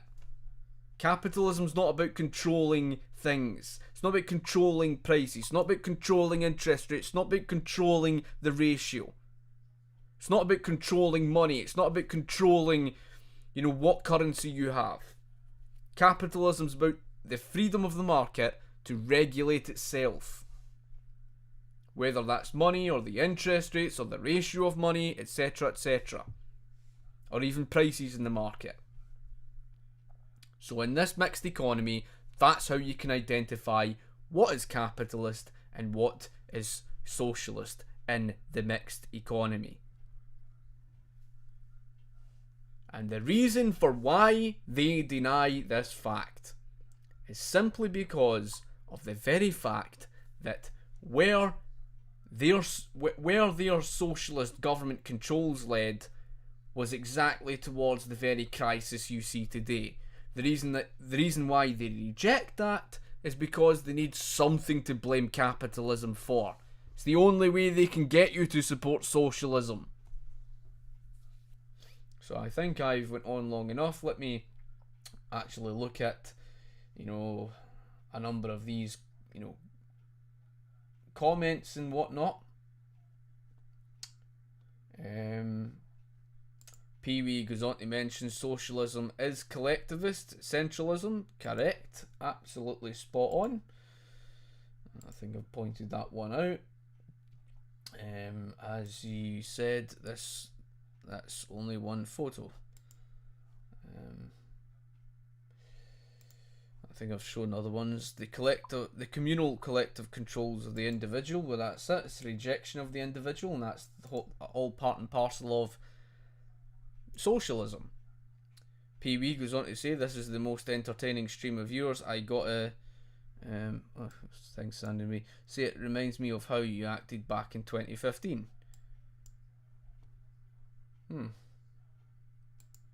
Yeah, I mean, from time to time things frustrate me, right? I mean, I'm not angry or nothing, but I am, I would say frustrated, because I get asked this, whole thing about libertarian socialism and all the rest of this, and then they start, coming out with the nonsense and saying that dictionaries don't matter. Of all people. And I wish I could find the video, folk. I wish I could find the video. Why? Because it was a video that was by Jordan Peterson. Now, Jordan Peterson is widely respected. He's a very intelligent man. I love Jordan Peterson's work. I absolutely love, obviously, the guy. He's such a special individual to this world, and I wish there was more people like Jordan Peterson. He's a big inspiration of mine as a whole, and he's obviously he can put across his points in such a way, in such a philosophical manner, in such a calm manner, and that's why you see in most of my videos I'm like that, you know, because I do take influence from his type, and even the likes of Tom Woods, etc, etc, etc. Anyway, Jordan Peterson even said in one of his videos, he said dictionaries have meaning, and it was in response to one of his students, and he was in a classroom, and he said that the dictionary has meaning. If words had no meaning in the English language, then there would be no value to it, right? Words have to have meaning, so dictionary definitions do actually have, you know, credibility to it. Especially if you look at the majority of the dictionary definitions, what's widely accepted, well, that's the socialism the real world has seen. Whereas this person tried to place theory above reality. It's insanity, folk. Yeah, I read that comment. Dios. Yeah, how can you? Yeah, I read that one as well. It's insane. Even George Orwell, who's a socialist, openly admits that socialism is authoritarian. Yep, I mean that's the truth of the matter. The philosophy of free market capitalism is individualism, exactly. If you look at it, and again, I could even dig this up, and I'm pretty sure I've got it kicking around somewhere. Let me just dig it up for you guys, and you can even stare at it of what Pee Wee actually rightly just stated there. I think this. No, that's not the right one. Let me dig it up for you guys, and I'll get the definition for you. And it's very clear of what the definition of individualism means. Here it is. Right, folk, you're staring at it. You're staring at it right there. Okay. I mean, it's clear. It's clear what it means. Individualism basically states there a social theory favouring freedom of action for individuals over collective or state control. Right? Individualism's got nothing to do with state control. And capitalism is an individualist system. Again, I might have, and I'm not entirely sure, but I'm sure. I'm not entirely sure if I had saved it or not, but I know that it's kicking around elsewhere. There is one here that they won't like, however. They won't like this one. They won't like this one. Why? Let me show you why they won't like this one. As you can see listed there, and if you can carefully read it, it has communism, and I even put in there fascism, and of course I think feudalism is listed in there, and you'll even see listed at the bottom National Socialism, which is under the synonyms of collectivism, right? So that's what that was. But there was, I don't know if I can find it for you guys, unfortunately. Another one that I've shown various times before, and again, I'll even try and, no, I can't, for some reason I can't increase the size of it. But you can see obviously the dictionary definition of collectivism at the top, and it lists down there, it states under collectivism, the socialist principle of control by the people collectively, or, keyword there, or the state of all means of production or economic activity. Right? They don't like that. It's in the dictionary definition, right, of collectivism. They don't like that. And the reason they don't like it is because the fact that, yes, it's pointing to basically what it actually is. Again, you can even find under that same dictionary, you can see it listed there. It says the principles or system of ownership or control of means of production and distribution by the people collectively, usually under the supervision of a government. Again, the most common dictionary definition, but it says a person who belongs to the political left. And then it states down here, collectivist, subscribing to the socialist doctrine of ownership by the people collectively, blah blah blah, advocating or following the socialist principles, socialistic government. Honestly, the amount of mental gymnastics that these people honestly go through in order to completely reject reality, because their ideology literally is a religion to them. It's not even an if, it's not even a maybe, it's not even a but. They really are religious of socialism. In fact, just to take the piss, there's what it means by synonym. A synonym for something. A word or phrase that means exactly or nearly the same as another word in the phrase in the same language. Now, I understand that you can look at things in black and white and it's too vague, right? But you will find socialism listed as a synonym for collectivism under umpteen sources. Umpteen sources, right? And it's no coincidence that they hold the same definition. Because to socialise property is to collectivise it, is to communalise it. The fact that they try to make it out as if they're opposite in meaning is just utterly insane. It really is insanity, folk. I don't know if I've got the one that I was looking for, unfortunately. Oh, but I do still have this one saved. I do still have this one saved. This movement is best chance. This movement is the best chance that we have of bringing down capitalism. In other words, that was their concession at the time. The Extinction Rebellion, their climate change, was really just another language for let's destroy private individual ownership and send everybody under totalitarianism. That's all that was. That's all the entire climate change movement was. Communist. That's all it was. The average temperature in the Roman Empire was far hotter back then than it is today. Oh, but we'll choose to ignore that simple fact. Because it doesn't suit or fit their narrative. It never does. It never does, folk. And why does it not fit their narrative? That's why it doesn't fit their narrative. That's why it doesn't fit their narrative. Because they're full of shit. They were telling you, oh, the polar bears are all dying. They're going extinct. Really? Fucking really?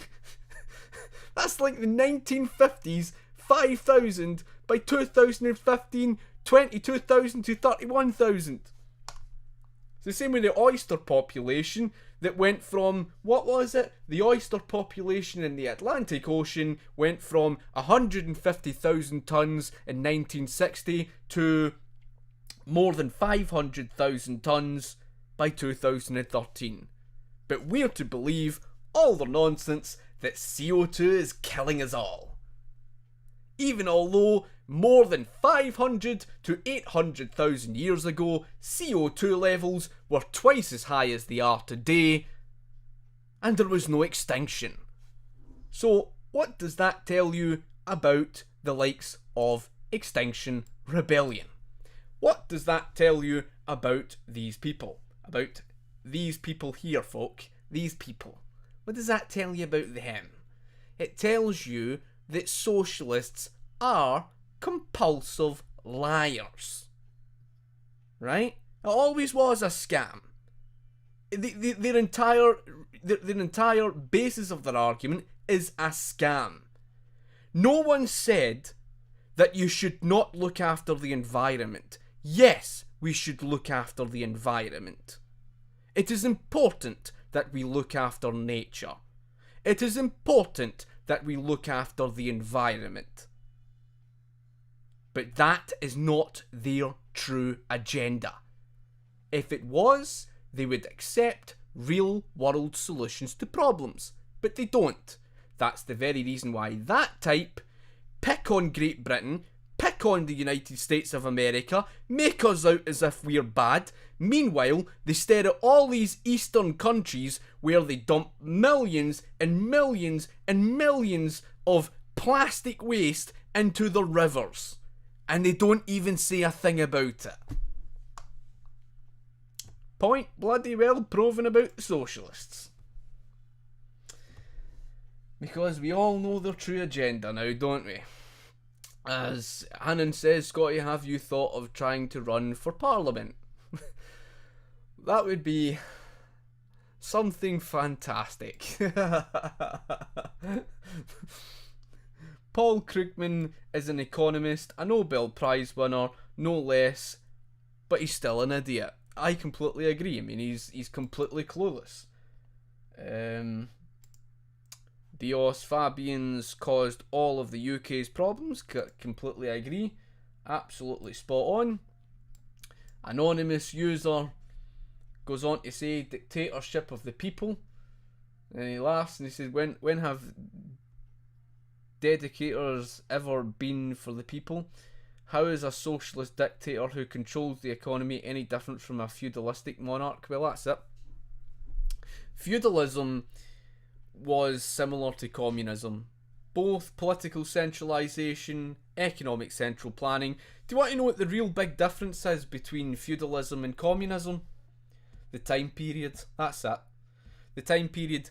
Feudalism was during a period when... basically when... it was an agrarian dominated economy, so there wasn't really as much in the economy. There wasn't much at that time. What was largely how you measured wealth, in other words, between 1650 and 1700, wealth was measured by building and land ownership, right? In other words, there wasn't really that much to go around. That's why people by the 1850s were far richer. And maybe I'll also do a stream in response to a comment that I had somewhere. It was on the Industrial Revolution. It was a really erroneous comment that the person made. I'll need to find the comment. Anyway, the point being is the fact that back then, who was it that centrally planned the economy? The state, right? The small monarch. Well, what defines socialism? Economic central planning, right? That defines socialism. Secondly, what else defines socialism? Political centralisation. Well, what the hell do you think, dominated that time period? The entire agrarian economy was politically centralised into the hands of the monarch. How much was to be produced and what was to be produced was all dictated by government, by the small monarch. It was a top-down, aristocratic, autocratic system. It was very much like communism. I mean, really, what's the difference between political centralisation and political centralisation? What's the difference between economic central planning and economic central planning? What's the difference between collective ownership and collective ownership? What's the difference between a dictator and a dictator? There is no difference. It's the same thing. Just because the fact that they don't like it, well, they're obviously going to try and deny that fact. But that's just that.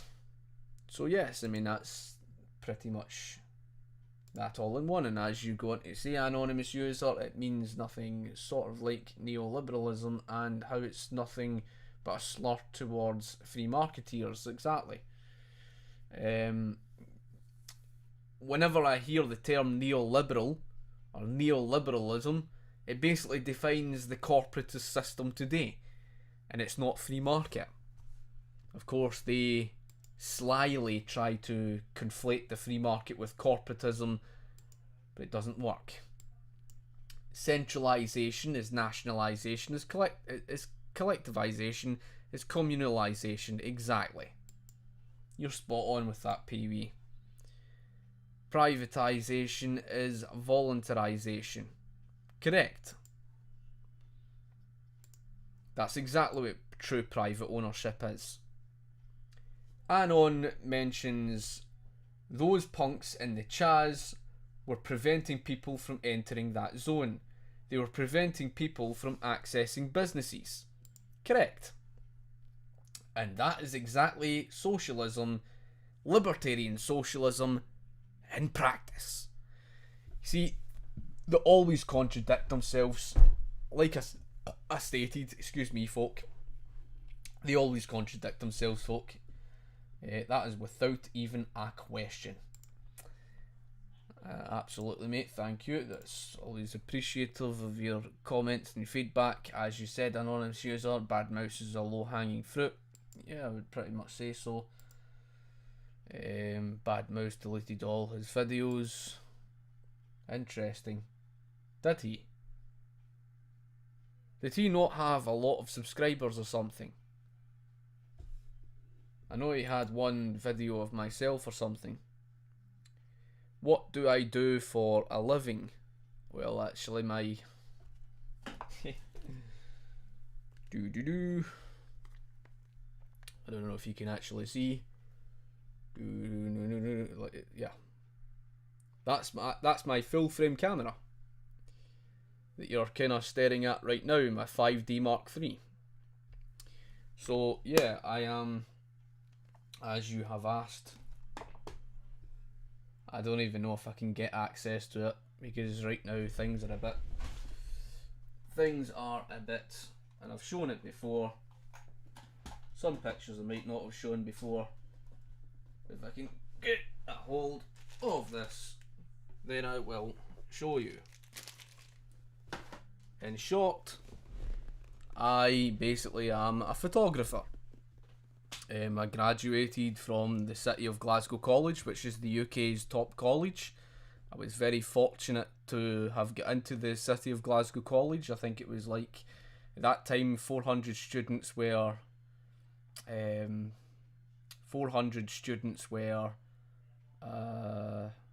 put up for interview, and only 100 accepted. And I was very fortunate, to be one of them that got accepted into the City of Glasgow College. And I did my 3 years and studied, and of course I'm a graduate in photography. And so one of the projects that I was doing, as you had asked obviously for what I am, one of the projects I was doing at the City of Glasgow College was a documentary photography project, and it was to be part of my portfolio. Unfortunately, mine's wasn't really that good, and it didn't really make that much sense. I still have it, but of course I I made one up because I went on holiday to Verona, and we got to Bologna, Venice, I think it was Bellagio, Salmincio, and around Lake Garda. So what I did was, I took all of it, and I created my own photography documentary sort of book that's personalised to myself. So it's very professional. I got it printed during the pandemic by Sal Digital. And you can see the book here. It's actually got, the, what do you call it? I forgot the name of the type of acrylic, that's it.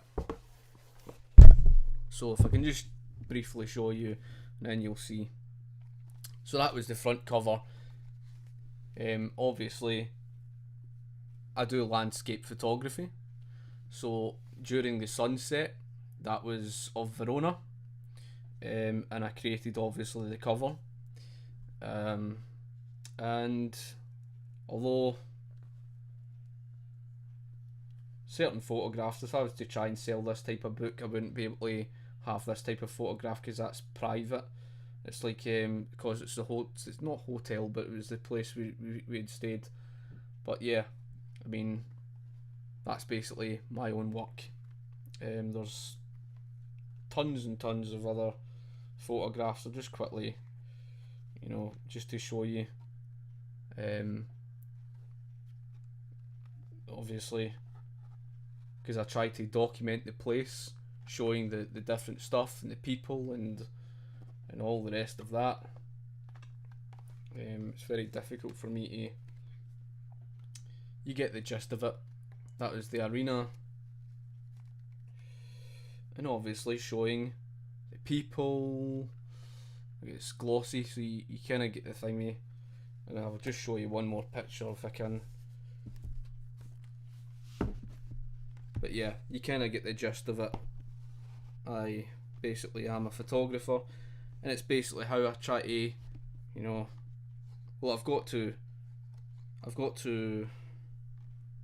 try and promote myself, in other words, because I'm hoping to do pet photography and other photography, landscape, which I'll be doing photo tours and stuff. So, you know, if anybody wishes to have any photo tours done, you know, I'll obviously charge a certain amount, and yeah, you kind of get the gist of that.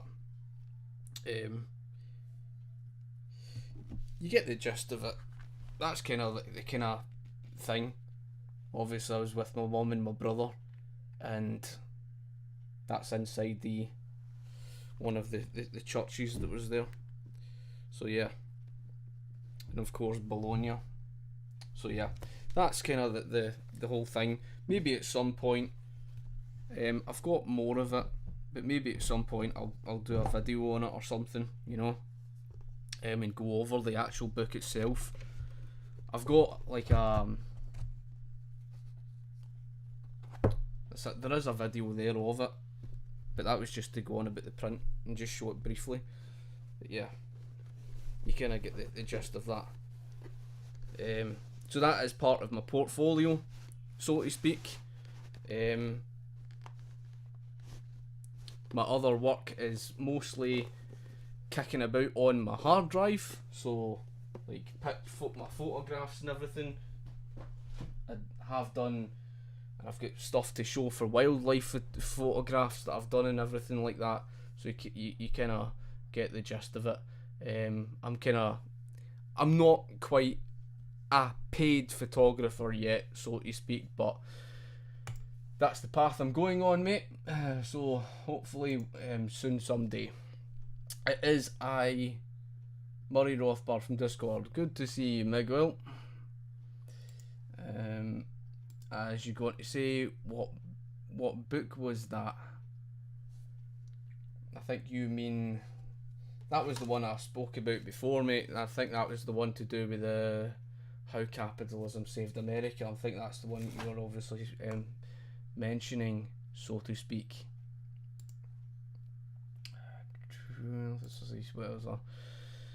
As you say, I think the question should be, how is it even a left libertarian? Imagine being a leftist Marxist, being a libertarian, exactly. I mean, it's just all an oxymoron, folk. Just quickly going through whatever comments are left. Property is ownership, ownership is responsibility, responsibility is self-determination, exactly. I understand prices fluctuate in the market as it should be, but I want to control prices. Yeah, I mean, they're control freaks when it comes to that of, you know, prices. And as you said, Anon, in the big US cities, they put housing moratoriums in place and rent rises, so they put rent controls in place. They won't free up markets, so enough housing is built to meet demand. Exactly. They basically caused a spike in the housing market and everything. They caused a housing bubble. So you're exactly right. That's exactly what they do. Discord. I mean, I do, guys. Seeing my recent thingy, you can check out, and yeah, you will find my Discord link is there, and you can join that if you so wish. And in essence, those business owners in Nazi Germany were just managers for the government, managers with very little autonomy, pretty much. Night shift. People will say Nazi Germany was state capitalist, but state capitalism and socialism are the same. Exactly. Because socialism is, more often than not, folk, it is basically defined into a cardboard box with regards to socialists. They try to define it round theory and theory only. right? So if it doesn't match theory, if it's not workers' ownership of the means of production, they try to say, well, that's no socialism. Well, tough shit to them, because it is. Hitler didn't understand economics, and I completely agree with that. He wasn't that daft. State capitalism is an oxymoron, exactly. Because there is only capitalism, and that's the freedom of the market from the economy. Freedom of the, from government intervention, shall I say. As you said, night shift, also Scotty is responding to proletarian and voluntarist in the stream. Yep, that's I basically covered what I wanted to, which was to do with the definitions, folk. I mean, it's just ridiculous when people reject the dictionary. It's like saying, oh, that dictionary definition, I don't like it, so I'm just going to reject it. Well, okay, then why don't you just do that with every word in the English language then? Right, so as you said, actually we have the trichotomy, not a dichotomy. There's three core ideologies: Marxism, aka leftism, individualism, libertarianism, and absolutism. And as you said, PB, that's what he's doing. Yeah, I obviously covered the comments, folk. Watched the documentary about 10 cities that changed America on PBS. It turns out that FDR established policy that encouraged suburbs, yet leftists blame right-wingers for urban sprawl. So typical. FDR was basically he's an economic fascist. He took influence from Nazi Germany. Anglo-Saxon warrior. Look what is going on with this immigration and crime rates. Race is part of it. You can't deny that. This is the issue with this whole immigration thing, and that Ash Sarkar Anglo. I mean that whole thing with the whole thing to do with Ash Sarkar and the immigration issue, it's created a serious issue because they're using cultural Marxism, mate. That's what they're doing. They're using cultural Marxism to subjugate, to put our own people at a disadvantage, to treat us differently than the immigrants, and that's what they've been trying to do. They even try to walk all over our democracy. I mean, it sums everything up, and you can even see by the BBC recently, like I says, I mean, they were trying to get rid of our song Rule Britannia. I mean, it's political leftism for you, mate, and then that honestly sums everything up. They basically want to destroy everything and anything that correlates to your own pride, because that's what they do. They did it with the Soviet Union, by the way. In other words, what the Soviet Union did was they tried to destroy all national pride of each and every individual nation, and they tried to create this new Soviet people. Well, that's basically what they're trying to do. So it's all in the name of their internationalism, international socialism. That's basically it.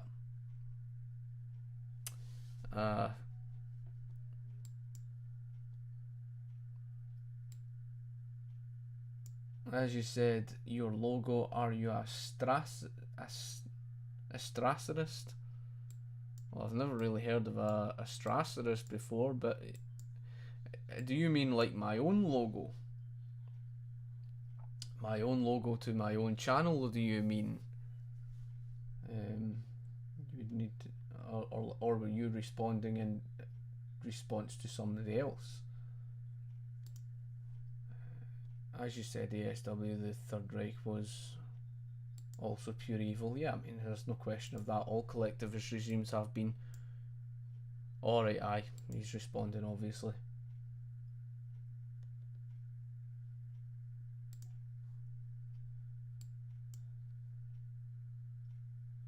Pish. Well, at the end of the day,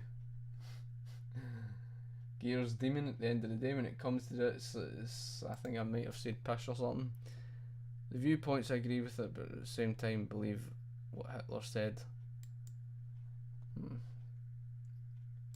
Well, at the end of the day, I mean, it's collectivism is collectivism is collectivism to me, to be honest with you, you know what I mean? As you said, I respect you guys a lot, though. We are in the same vein and disagreement with neoliberalism, Antifa, and Black Lives Matter. Being yeah, you see, the thing that people need to understand, collectivism is very dangerous because when you give power to the state, and it's what happens, it's inevitable. The state always goes on the path of its own. It always does. And then no matter how much you try to make it protectionist or whatever, it always goes on the path of its own. And that's the thing. And unfortunate as it is to say, collectivism just so happens to lead down that road, mate. And it's a horrible thing. It's very evil. It's sadly killed so many innocent people. And individualism is also misinterpreted. Individualism doesn't mean a free-for-all. Individualism doesn't mean you don't control immigration. In fact, it's quite the opposite, because libertarianism supports basically private individual ownership, but it also pertains to that of individuals' rights. So you couldn't have just anybody walking onto your private land or private property and say or do whatever the hell they like. That's why, you know, it's not this open door thing that you see. And in fact, the argument could be made that when it came to Germany with that of Angela Merkel, it was collectivism that more or less led to that very problem, because the state is the one leading the economy. Since the state controls and directs, it was the state that was the one that was responsible for the open door immigration into Germany. So, and that's why individualism's different, because individualism places the power into the hands of the people of society. That's what collectivists don't, you know, really get in that manner. So yeah, I mean, a few of these comments, let's see if there's any here. Dios, will you ever do a video on the Fabians? I don't know if I've ever done a video on the Fabians. I might have done before. Gears Demon, as you said, people are actually getting attacked for saying all lives matter. Yeah, you're absolutely right in that. Correct. Absolutely spot on. Yeah, I mean, socialism's never worked. Never. It's never worked.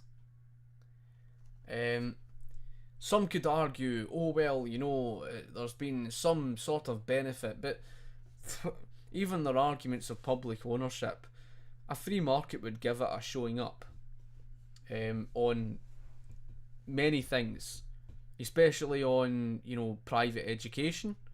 A free market would give the state a showing up. Same with healthcare, same with roads, many things. It's just that we don't live under a free market, so there's no really examples here. So yeah, that's definitely that. And as you said, Mao Zedong and Stalin had insanely high kill counts under. Yep, definitely. Killed so many countless millions of people, it was unbelievable. His collector's viewpoint doesn't forget the individualism of someone. Yeah, well, unfortunate as it is to say, I mean, with regards to National Socialism, mate, it does, you know,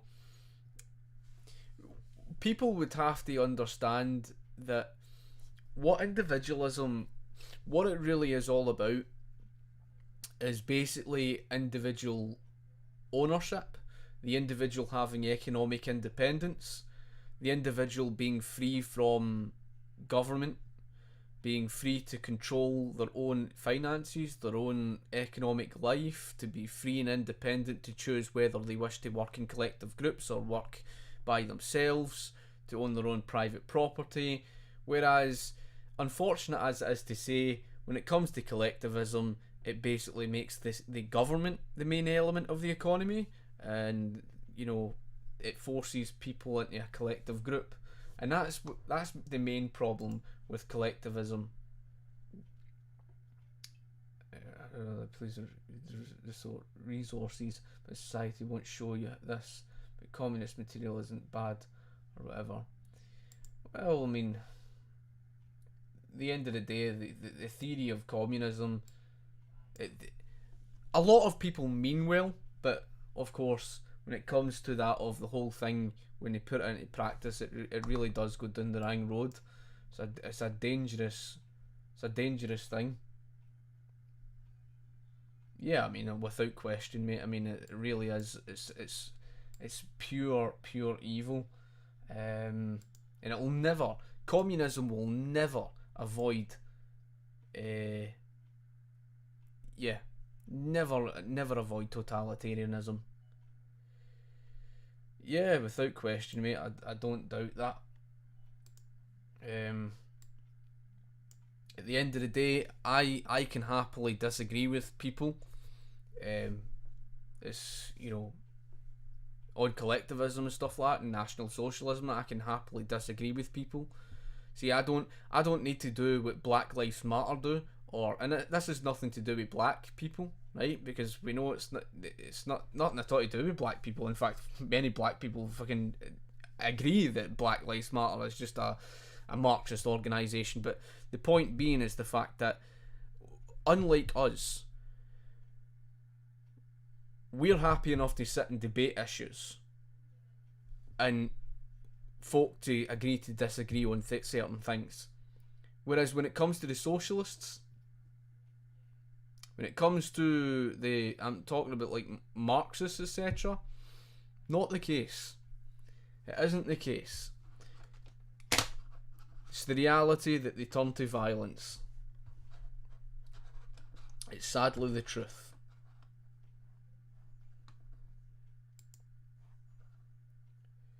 So, see if there's any other people that Anon, as you said, a couple of your fellow Scots, Leanne Bolton and Street 2020 Cycling Roadhog on Flickr, appear to be supporters of the Extinction Rebellion. If their photos are any indication, well, yeah, I'm not surprised. Sadly, Scotland has went down the wrong road, so to speak.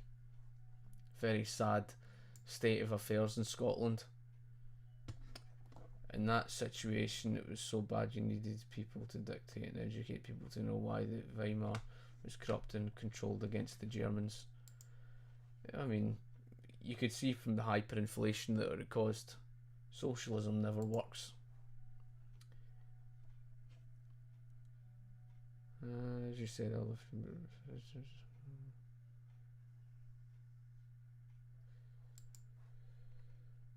so yeah. Any other comments you've seen? The old chestnut. I'm not a communist, I'm a libertarian. Yeah, exactly, mate. You'll always get that one.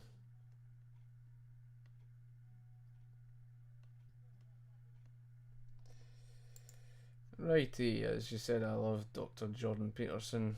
He's one of the greatest men and minds of our generation. Exactly. I completely agree, mate. I have full respect for him, and I hope he gets returns to full health and that. I've got so much respect for him. He's a very, very intelligent guy. He doesn't really go too much into the economics and stuff like that, but his arguments are very sound with regards to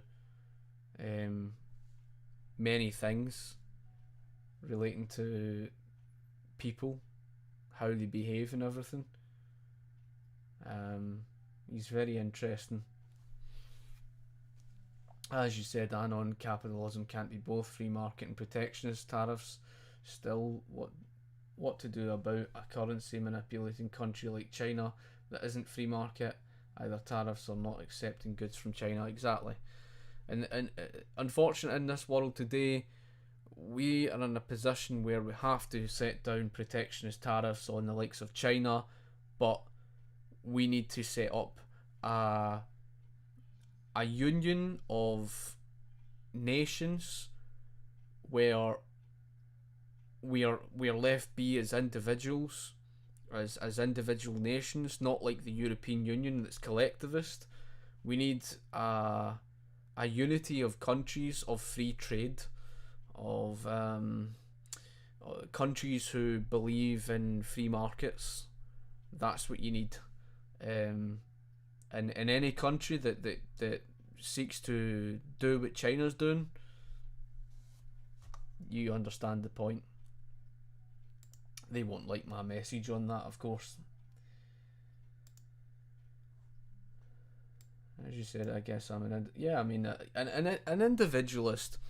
Individualism simply means that each and every single individual is free to choose what they do with their own life, their own economic life, free from government, and has the free choice to either choose to work for companies or businesses choosing to collectively work with other businesses, or people choosing to work collectively with other people.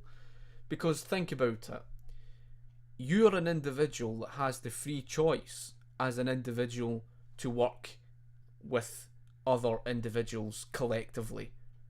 Each individual part of that collective made that individual choice, and you have the individual choice to leave it.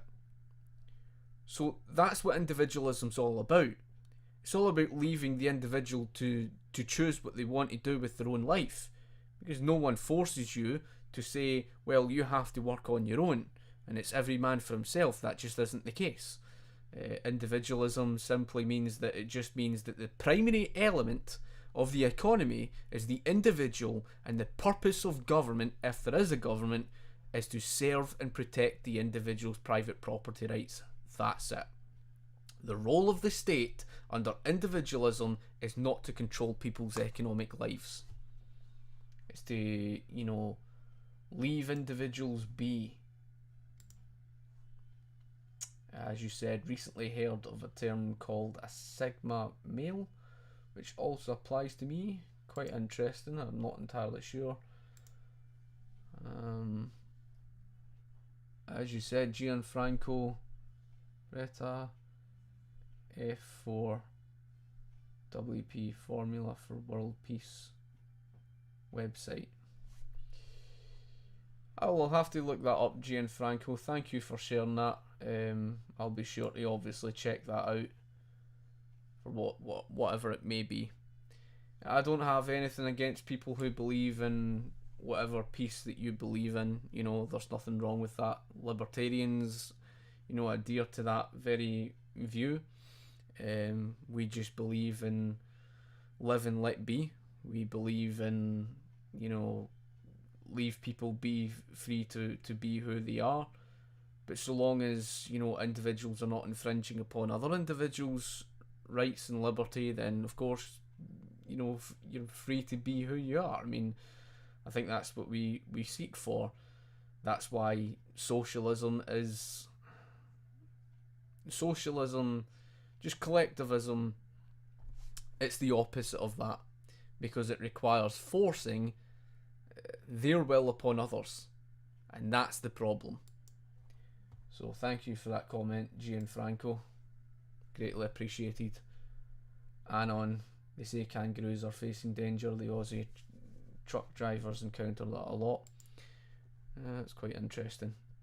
Let me just check, obviously, on Facebook, and I don't know if I've had any comments of recent. I'm just going to check.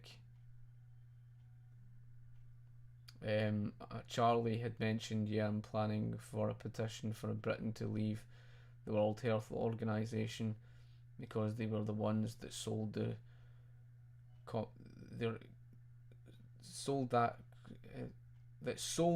their competency when they allowed the communist virus to leave China. Well, that's quite an interesting point, Charlie.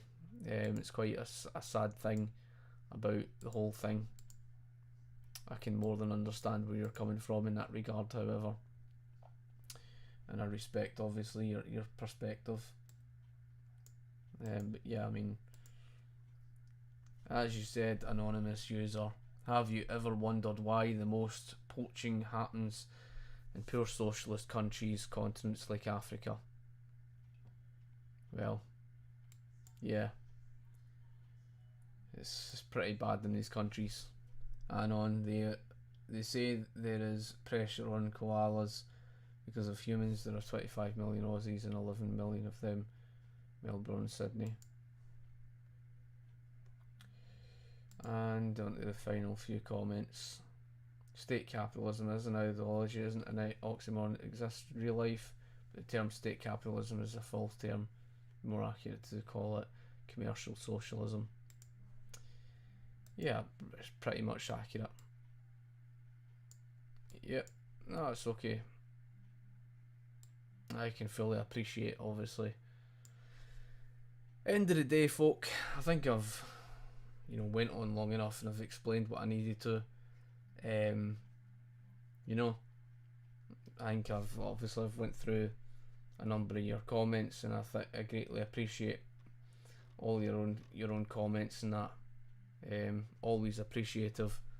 As I said, at the end of the day, folk, there is no getting away from the fact that when you collectivise, you basically require subordinating the individual's rights and liberty, and there's no liberty out of that. There's no personal or private ownership, and if you have to take away the liberty of an individual, you're going to need an entity there to keep it out of sight. That's the truth. That's just the reality of it. You basically need to, keep that out of, sight, so it can't avoid dictatorship. So anyway, folk, it's been quite interesting. I don't know if I've had any comments of that.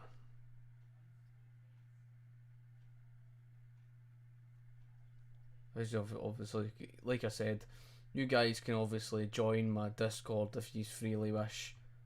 That isn't a problem. My Discord is actually the link and whatnot. It's on my newer videos. I think the most recent 3 videos, so you will be able to find my Discord there if you're interested in joining it. That isn't a problem.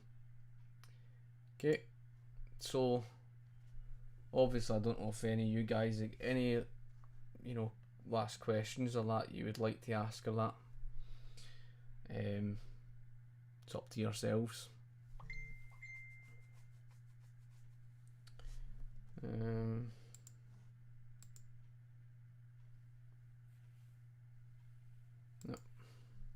Seems like that's everything. So anyway, folk, obviously greatly appreciated for all your comments and everything, and thank you for obviously watching.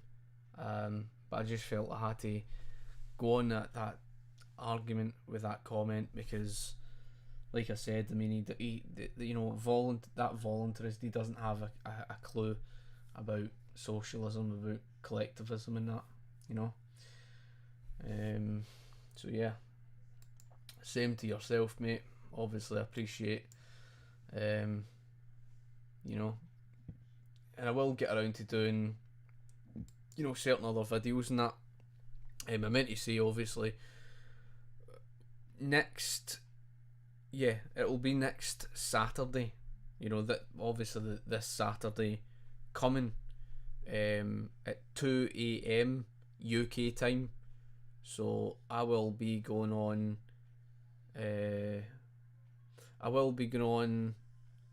I think it's Derek and Code, their show or something like that. That's, I think, the United States 9 o'clock on Friday night. So I don't know if it'll be live streamed. I think it's just a case that it'll be recorded and then it'll be uploaded on YouTube. So I'll be going on there. So that'll be United States. I'll be going on, at 9 o'clock at night, and in my time it just so happens to be this Saturday at 2 o'clock in the morning. So yeah, I just thought I would obviously let you guys know that the video will get put up. I don't think it'll be a live stream, but at the end of the day, the video will get put up and you will be able to, see that. I think they had my 2 cents on before as well, who I've spoken to before. So again, greatly appreciative, and no doubt I'll obviously get around to doing maybe a video or two between that. I'll see. So obviously it's been interesting, and I shall obviously talk to you later. Thank you for watching. Cheers.